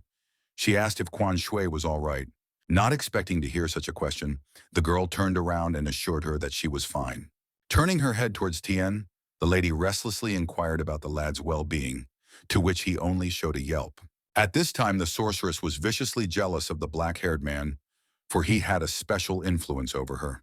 The girl was asked to activate a portal to move, and in a second, a charged circle appeared on the floor, ready to move people. Fang Daxiang was immediately sent to a clinic to restore his vital signs. The daughter was very worried about her father, so she asked the doctor what he had to say about his condition. The doctor informed her that the head was in a very serious condition, while the magician offered to use the forbidden method of his ancestors to save the man. They got into an altercation because the healer considered the mage's skills to be quackery, which in his opinion defiled the bloodline. He Jisheng asked the enchantress to let them go. After all, they were not involved in the kidnapping. She was sympathetic, but still needs to listen before Fang Daqiang's decision. When everyone had moved away, Xiao asked a confused Wei Wei how she had managed to be here. The girl disappointedly explained that she was captured because she was suspected of being involved in the kidnapping, since she is an acquaintance of Tien's. In the blink of an eye, the heart rhythm monitor lost any activity, which meant my father was probably dead. Wei Wei approached the company and asked for permission to try and fix the situation and heal the head of Fan. Directing both hands towards the man's body, she began to heal him, and a soft green aura glowed from her palms. After a while, Fang Daqiang came to his senses with a shudder, and his heart rhythm recovered again. With a little gravity, the man gave an order for Lan Zue, which was that she needed to gather all the people for a statement. He also asked everyone except for Quan Shui and Xiao Tian to leave the chamber because he wanted to tell them some information. The next day in a large hall, a trio of people stood on a stage and my father began to give his speech. He said that Fang Chunyi had been kicked out of the Fang family for collaborating and colluding with their enemies. Among the crowd stood out a red-haired girl who was apparently very angry at the fact that the manager had been banished. She scrolled through her memories as the one assured her that for the sake of a high position in the organization, the guy should rub into Quan Shui's trust. Hugging the girl, Chun Wu sincerely confessed that he loved only her and did not need any other companions. Also, the head said that due to health reasons, he will not be able to continue to manage the company, so it is time to choose a new boss. He took the opportunity to officially hand over the position of head to his daughter with a wave of his hand. The entire crowd supported his decision with the thought that Quan Shui would definitely handle all the duties. In addition, Fang Daqiang announced Yin Yongtian as his daughter's first deputy according to her wishes. Everyone immediately wondered why they had chosen the black-haired one if he was only an F rank. Sister Hu, who was a rank A hunter, proudly opposed the head's decision. He Jisheng angrily reprimanded her and warned her that she had no right to speak against Tien because he was an exceptionally gifted guy. In her defense, the black-haired man was of low rank, so he had no business being in such an important place. Thanks to Hu, the crowd revolted against Yin Yongtian because in their opinion he was only chosen because of Quan Shui's feelings. Mistress has decided that it's worth evaluating everyone's talents and merits to stop the noise. Tien's first opponent was a B-ranked man, but he wore high-ranked sneakers that made his turnaround leg kick comparable in strength to an S-ranked man. A dozen punches instantly flew at him with a super-fast fist-fighting technique. Xiao's residual attack was so powerful that it made the opponent fly into the wall. After the fight, Quan Shui was convinced of her choice, for Tien repeated the same technique he had used in the dungeon. Raising her hand, she called out to the entire hall with a motion to challenge the black-haired man again. Sister Hu viciously threatened retaliation for hurting her student. With fury in her eyes and the rattle of metal, she raised her mechanical arm, ready to crush everything in her path. But suddenly she was stopped by a blonde guy who assured her that it was better to choose a better moment to avoid embarrassment. Soon the company decided to leave, but Xiao shouted a request to Sister Hu for her student to change his shoes. Before he could get away, the blonde man released a miniature drone with an antenna from his mouth. After the trials were over, Quan Shui along with He Zhisheng walked into Xiao's room. Mistress thanked Tien for the bailout while he pointed out that it was no big deal. Turning to the guy in the blindfold, the black-haired man asked why he kept following him. But Zhisheng, with a smile on his face, invited Yin Yongtian to explore the derelict dungeon with an entire team. The girl said that she also wanted to talk about the same topic with Xiao. Quan Shui began to explain the system of Country X, where dungeons were mostly controlled by the authorities. But Tien pointed out that the Fang Family Corporation is a non-governmental organization which has its minuses and pluses. The new chapter explained that such organizations can receive dungeon resources, but their distribution is fully regulated by the state. When the resources of one dungeon are exhausted, then you need to move on to the next dungeon to avoid wasting time. Because of this, according to Quan Shui, many non-governmental companies are essentially falling into decline. Therefore, the couple insisted on exploring new orphan dungeons to be able to obtain huge deposits of all sorts of resources. But Xiao hesitantly informed that he wasn't particularly interested in such offers right now. He Zhisheng spread out various cards and tearfully asked to go there at least once, thus embarrassing the guy. When the black-haired man saw the route on one of the maps, he immediately disliked its randomness. But Zhisheng assumed that there might have been a need for such a road.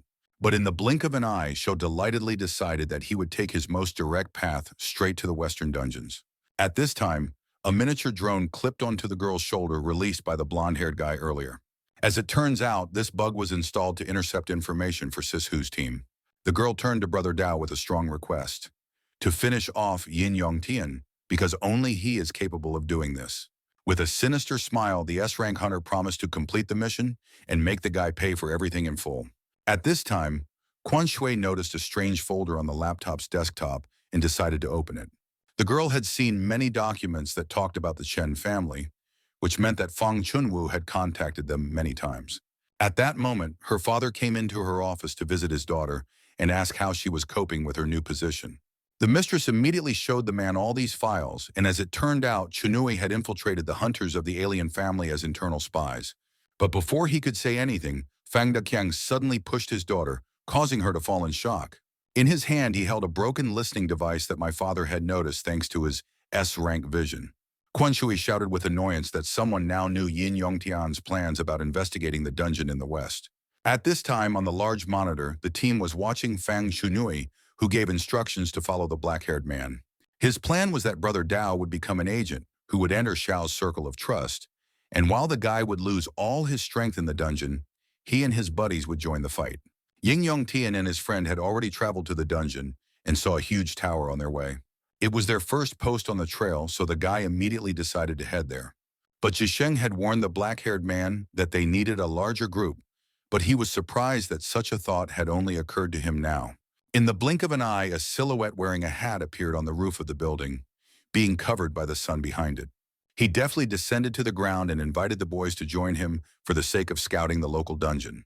Xiao immediately refused such an offer, but the man assured that he had been working in these parts for a long time and knew the area very well. Tien explained that he had soiled it while he was coming down from the roof, so it was quite a lot of trouble from him. He Jishing insisted that they go with him. After all, guys need a partner who knows the area well. The black-haired man accepted it and asked the man to introduce himself, to which he replied that everyone he knew called him Brother Bao. Climbing the small steps, the company finally entered the portal. They found themselves in a deserted dungeon with nothing else but a tree, with a portal and sand. A few seconds later, 3 guardsmen in iron armor and spear in hand appeared in front of the guys. Taking out his blade-sharpened katana, Brother Bao announced that he would take on such little ones. He swung his weapon several times at the body of his enemies, and they immediately shattered into pieces. On the sand, strange devices in the form of small squares with 2 bulges became visible through clouds of dust. In the blink of an eye, a new batch of the same enemies appeared in front of Xiao, causing him to fall into a stupor. Dao said that to defeat them, one must disable the key node, for otherwise the soldiers would continue to appear without end. Brother pointed to a dried-up tree with a blue lantern hanging from one of the branches. This was the key mechanism called Nightmare Court. Tien plunged into contemplation because it can't be as simple as it seems. He just put his hand to his face, disappointed that they were most likely stuck here for a long time. Zhao had been fighting the warriors all night, hoping that there was clearly a catch. But glowing mechanisms kept falling from the enemies and constantly reviving them. Meanwhile, the three waiting for the company at the exit of the dungeon complained that the desert was very cold as night fell. Sister Hu couldn't stand it and ordered the blonde-haired man to bring her some black iced tea to get some use out of it. Yinten continued to kill the warriors by twisting them into a sand vortex with his sword. Meanwhile, Zhisheng and Dao collected all the bonuses that fell from the enemies and waited for the guy to stop fighting. Having collected a mountain of these squares, the brother decided to take matters into his own hands, for in this way, he would have a chance of killing Xiao. He deftly jumped up to the blue lantern to activate the hidden boss and take on the black-haired man after completing the quest. Touching the lantern with the tip of his katana above the man, the animated tree opened its maw. Tien was stunned by the news that there was a hidden boss in the desert, to which his brother gave him the same reaction. The tree in an instant began to pierce its roots underground like thousands of snakes that were preparing to attack the guy. But the black-haired man was not afraid of such a challenge, because having the experience of working with different elements, he is now not afraid of anything. Brother Dao naively began to worry about the guy, hoping that no one would guess his plan. Xiao continued to cut through the curly roots of the sinister tree with his razor sword. Taking out a lighter, he decided to throw it at the boss so that it would catch fire and give him the opportunity to combine the elements of fire and wind.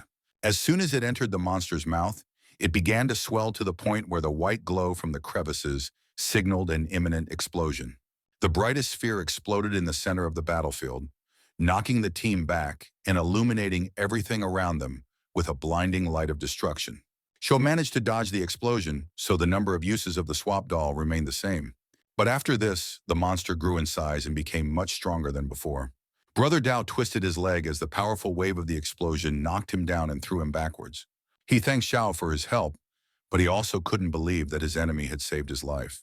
Tien in turn, with a big smile, made it clear that there was no need to thank him, since they were one team. While the black-haired man and He Zhisheng were watching the monster, Brother Dao decided that he would help the guy to kill the tree, thus repaying the favor. The man pointed out that based on his observations, the boss has a rather weak defense in melee combat, so you need to choose the right moment to finish him off. But he also warned Xiao to give his best, for they would not be able to hide from the next explosion. Suddenly, the tree released another blinding sphere from its mouth, which headed toward the team. Those deftly dodged the blow and landed on mountains of sand, scarred by roots sticking out of the ground. Brother Dao immediately took care of the outer branches to distract the monster and provoke an explosive attack, while the rest was up to Xiao. The guy immediately ran straight towards the monster, dodging the crushing blows from the roots. He Zhisheng used the aggravating shadow ability to divert all attacks to himself, while his brother would defend him. The monster furiously unleashed a barrage of explosive spheres on the guys, turning the battlefield into chaos and dust. But Xiao wasn't deterred in any way. Thanks to his super acceleration ability, he dodged every flash in the blink of an eye as he approached the boss. The boy pushed himself off the sand and soared upward, aiming for the torso of the tree. Clenching the hilt of his sword and thrusting it into the bark, he summoned a crushing wave of energy that illuminated everything around him with golden light. In an instant, Tien swiftly ran around the entire tree, chopping it into pieces and leaving behind a sparkling yellow trail, like lightning. After the deed was done, he immediately started running as far away as he could to avoid being hit by the blast. In a second, the tree's body had inflated very badly, and the bark began to crack at the seams as if it were about to explode. An extremely large explosion formed in the monster's place and stretched meters upwards. The nightmare cord in the form of a blue lantern was broken.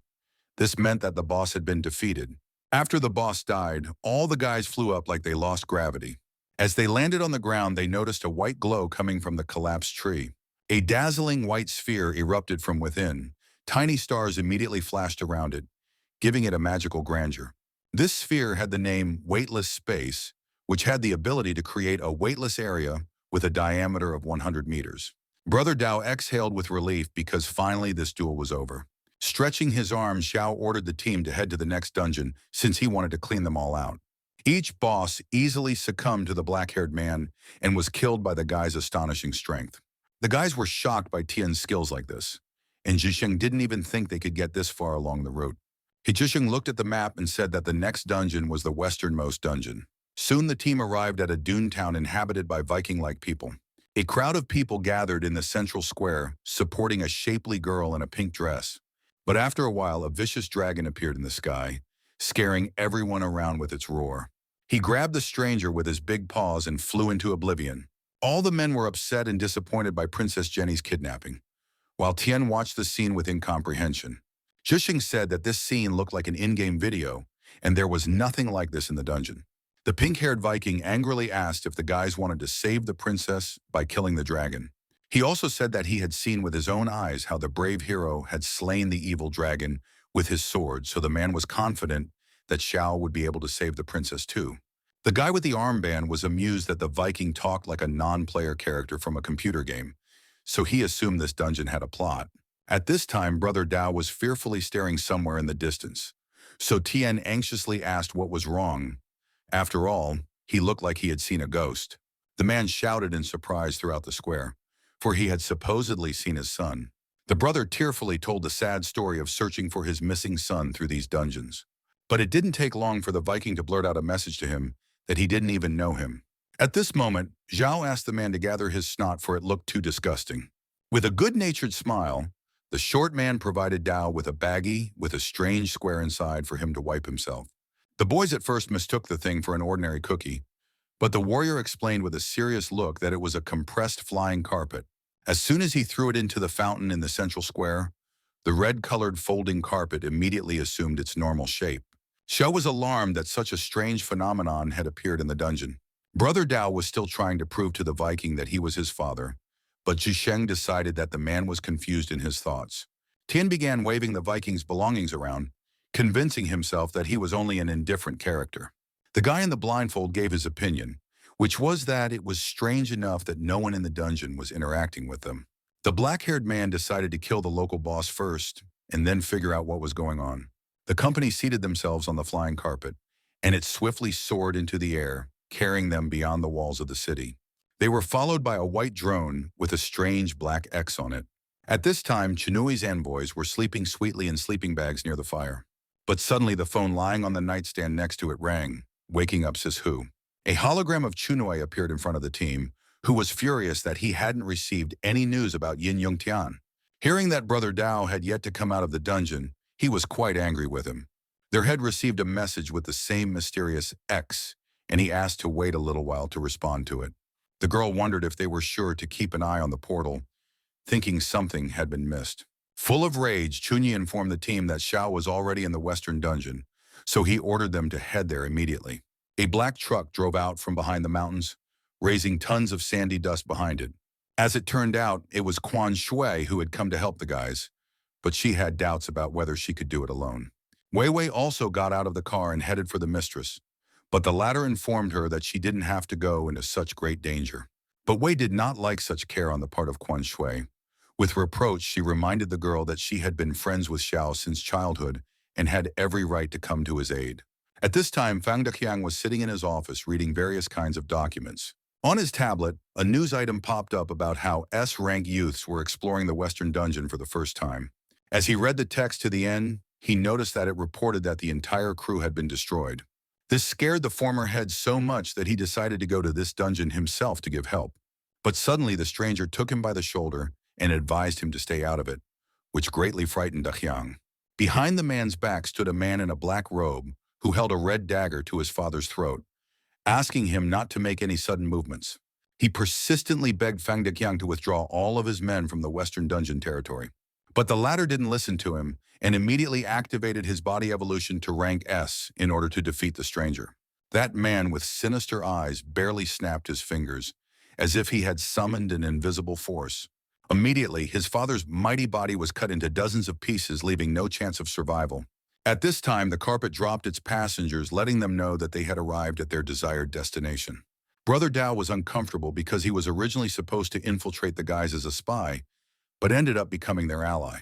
According to the maps, the cave opposite the boys was the Dragon Lair, where the local boss lived. As they entered the cave, they noticed the very same Princess Jenny chained to a rock above the bubbling lava. Dao was happy with the news that all they had to do was free the girl to go through the entire dungeon. But Xiao assumed that there must be traps in their path, and things are not as simple as they seem at first glance. Jenny could have been hung as bait since it's unknown if she's alive, and the monster wasn't even anywhere to be seen. Hijishing started calling her name loudly in hopes that the girl would call out. But the one continued to remain silent, with her head bowed down with her eyes closed. Suddenly, someone threw a stone at the princess, and it bounced off her head with a thud. As it turned out, it was Xiao, as he was holding a new stone in his hand, but Zhisheng condemned such an act by the guy. The same one explained it away by saying that she was a non-playable character he was trying to wake up. In a flash, under the feet of Brother Dao was not a stone, but the tail of the dragon, which completely destroyed the weight of the princess. Above the guys flew a gray mighty dragon ready to fight for its victim to the last. A huge flaming spherical blob of incredible power began to emerge from its wide mouth. The trio reacted lightning fast to this attack and retreated farther away from the blazing lava. The boss's crushing attack managed to drill a deep hole from which only columns of fire smoke rose. Hijishing didn't notice how a piece of rock broke off beneath his feet, and he was instantly ready to fall off the cliff. Shud reacted quickly enough and caught the guy by the arm, holding on to the edge of the cliff with his other. Above their heads, the dragon was already preparing another blazing attack to kill all three explorers. Brother Dao, who decided he was returning the favor, tried to rescue the guys from the predicament with his hurricane blade skill. Without expecting it, the guys themselves rose up with the help of the fire whirlwind back to the ground. But in an instant, a monster with eyes glowing red, and a roar so loud and powerful that the cave shook. Zhisheng immediately used the aggro shadow ability to give Tien a chance to attack the boss. Catching the guy's intentions, Zhao lightning fast made several bounces, stopping above the monster's head. His gut told him that the dragon's weak spot was the red cross mark on its head, so he struck a powerful blow there. He reacted furiously to such a move by the guy and threw him far away with great force. Xiao landed on the ground with a thunderous punch that gave Brother Dao a big scare. Immediately recovering, the guy informed his allies of the boss's weakness. Tien and his brother ran straight towards the majestic dragon to launch their counterattack. In the blink of an eye, they were both over the top of his head, but his sudden movements made it difficult for them to hit the mark directly. Hijishing instantly used the aggravating shadow ability to draw the boss's attention to him. As soon as the monster turned around, the guys fused their powers together and struck a blow like a cross on its head. The boss fell to the ground with a clatter, slowly vaporizing into little squares. The guys couldn't believe it was over so quickly, and this dragon could easily be defeated. But Xiao was too worried about the fact that no reward appeared after the assassination. A strange metal box with an X and cut wires appeared on the ground. As soon as Tien picked it up, it began to spark with many small lightning bolts. Unable to hold the thing in his hands, he dropped it, and the box bounced to the side. As it fell, the strange mechanism burned with a small fire while the whole company watched. After that, Princess Jenny began prayerfully calling out to the guys for help. Shou didn't approach her, for he felt that something was wrong. It couldn't be that simple. At this time, Dao and Zhisheng freed the poor girl from her handcuffs and assured her that she was now safe. But at the same moment, Jenny turned into something scary with a big mouth and bulging eyes. She was about to bite or even eat one of the guys, but Xiao immediately rushed to defend them. The black-haired man managed to pin his allies to the floor so the girl wouldn't kill anyone by closing her mouth sharply. Somehow, the princess's neck began to draw back as the guys watched with horror. Returning to her former form, she only chuckled softly as she looked at everyone in the cave. Xiao assumed that Jenny must be the hidden boss because they weren't given a reward for the dragon, so they need to defeat her to pass the dungeon. The girl freed herself by ripping off the chains and was amazed that the black-haired man was the first to unravel her essence. Taking the chain in her hands, she threatened to fight with Chain Jenny, who was a rank S boss. Swinging around, she launched her chains at her enemies, menacingly asking if they were ready to meet death. Tien deftly dodged each attack with the chains while she furiously continued to swing them around. As her next move, the girl violently spat out the purple liquid from her mouth. The spit had already reached the guys, but Zhisheng used aggro shadow to distract the princess and save Dao. The spit flew right at the guy, but he managed to cover his face with his hands. The unidentified mixture burned his palms so badly that steam came off them. Brother Bao motioned for He to come over to help him while Xiao watched excitedly. Soon the guy stood in front of Jenny as if preparing to do battle with her, until she only slammed the chain threateningly against the floor. Tien pointed at her chains. He was greatly alarmed that they were such different lengths. Shishing assumed that she was using them for different ranges of combat, so such a boss could be classified as strong. Brother Dao reported that he could neutralize her attacks from a distance, and Xiao could restrain the princess in close combat, but he didn't know what to do in case of a poison attack. The girl found their conversations pointless, as she was sure they were dead. The black-haired man turned to Dao, saying he was counting on his stamina against a long chain attack. A furious Jenny pointed her weapon toward her brother with all her might. The one in turn repelled the blow with a fire uranium skill that spun the chain into its flames. At this time, Xiao aimed to start a melee battle with the girl. She instantly repulsed the guy with her chain, which did a lot of damage to the black-haired man. Using the swap doll skill, Tien recovered his strength and looked at the girl with a smirk. Thinking the guy was too naive, she flashed her cheeks puffed up in preparation for a toxic attack. But Ying Yongtian was not so simple and took out a compressed flying carpet from his pocket. The black-haired man threw the bag right into her mouth with great force, causing her to fly back a little. Soon the girl began convulsing from the carpet, blocking her airway. Without thinking long, Xiao gave her several slashing blows with his sword, splitting her body into dozens of pieces. At the scene of Jenny's murder, the box with the letter X appeared and began to emit streams of light. The cave began to crack at the seams from small explosions of planted bombs throughout its area, while the guys didn't realize what was going on. A large tall door with a shining golden cross appeared opposite the company. As soon as they entered, various tubes and wires became visible on the floor, and a strange green flask could be seen. This place was like the lab of the main villain who grows his monsters in flasks. Looking at the map, He Zhisheng reported that the boundary of the westernmost dungeon should have ended there. Brother Dao shouted to the entire room, then laid down on the ground while the guys anxiously watched it. As soon as Zhao asked what happened, the man put his hand on his face and said that he remembered something. With a crazed look, the brother began the story that many years ago, this region was for free explorers. But later, the military of Country X appropriated these territories for themselves. This dungeon was experimental, and the military decided to use the locals to fulfill their whims. Dao swept up that this dungeon was artificially created by the first military chief of Country X, A.S. Gaboni Rank Hunter. At this time, Wei Wei and Quan Shui were passing by Chun Wu's envoys, heading towards the portal tower. Looking out of the window, Xiao's friend wondered what the three were doing. Mistress assumed they were just streaming the desert walk as travelers. But at that moment, the Lord's subordinates watched his fury over their own unfulfilled task with fear. Suddenly, the guy leaned back, frightened, as soon as he saw Mr. Gaboni above his face. He reported that the travelers had already discovered his experimental site, which meant missing Chun Wu's mission. The Lord immediately set about massacring Chun Yi by strongly coiling him with his iron claws. The trio was horrified when they saw the manager's new hologram, and Sis Hu completely fell off her feet. The guy with his hands pierced through by Mr. Gaboni ordered everyone in his dungeon to be killed immediately. Brother He reported that things were going very badly since they had sneaked into the military's secret location. At that moment, an alarm went off in the building saying that there was an intruder.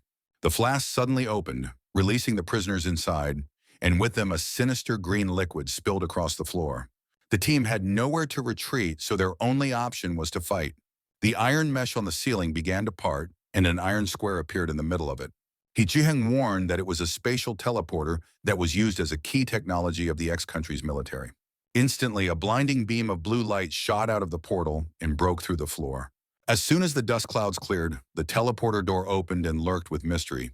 Out of the void, with a sinister smile, Chun Wu emerged from the void with his hands to his feet impregnated with the S-rank hybrid. Brother Dao was alarmed that the manager came to them, but he did not dare to attack the guys, because they had saved him many times. She, standing in front of Chun Wu, was surprised to ask the man if he had come to finish what he had started. The guy's eyes began to glow with an incredible amount of red fire, and instead of a pupil, he had a black-colored X mark visible. The Vikings, along with the princess, threw themselves into the battle like controlled creatures of their boss. Brother He noticed such a change and immediately informed Yin Yongtian. He immediately realized who should be eliminated first and was preparing to strike Chun Wu with a great run. The manager deftly covered himself with the hands that Xiao's windsword couldn't break through. Chun Wu removed several mechanical claws from his body, leaving a rather large diameter in himself. He immediately tried to strike Tien, but he managed to dodge the danger. As soon as the black-haired man moved a safe distance away, he fell into the glass trap along with He Zhisheng. The brown-haired man began to assemble something with his mechanisms by spreading his arms at his sides. Instantly, he assembled a large square laser weapon with a blue screen burning in the center. Meanwhile, an unknown male was watching all the events unfold through a CCTV camera. Once he had figured out the current head of the Fang family, Quan, the man swept up that she was still of practical value. The room saw the beginning of a battle in which Xiao and Zhisheng need to defeat all their enemies. Chun Wu did not hesitate long to fire his cannon, which spat out a huge stream of energy that seemed to burn with blue fire. The boys managed to dodge the lightning beam by falling on either side of it so they wouldn't get hit. Chun Wu was not deterred in the slightest, for he had a precise plan that should already be working. As it turned out, due to the mirror-like coating of the walls, attacks quickly bounced off the obstacles and one of them headed towards Xiao. The comrades again managed to avoid trouble by scattering in different directions. Tien decided that this couldn't go on any longer, and he needed to come up with something immediately while the rays flew chaotically around the room. While dodging the lasers, the guy noticed that they also kill enemies who are not able to self-preserve so well. "Brother?" He anxiously asked what they should do, since they wouldn't be able to dodge the laser projectiles for long. After turning into a monster, Chun Wu became much slower, so Xiao decided to strike him with advantageous speed. After the attack, the manager was lying on the floor trying to regain consciousness, but a shining beam was already rushing towards him. After it hit Chun Wu, a large flaming explosion formed in its place. But in the clots of dust after the explosion loomed a mighty silhouette that slowly rose from the ground. In the blink of an eye, the manager in front of the guy became full of strength and energy without a single trace of the fight. Zhisheng, at a complete loss, didn't know what they should do next if the brown-haired dreamer started attacking. But Xiao reassured the guy that he had a new plan that he would try out right away. Because of the monster's slow attack, Tien had the opportunity to quickly sneak to its body and deal damage. With a strong swing, the black-haired man cut off the manager's arm with his sharpened sword. Yi raised his severed arm to use it as a shield because the boss's skin could reflect laser charges. The enraged Chun Wu launched an immensely powerful charge that sparked from the force directly at Yin Tien. Realizing that this was his last chance, the black-haired man timidly repelled the monster's arm attack, and it immediately flew into his body. Chun Wu was defeated. Smoke was rising from his body, and Xiao watched proudly.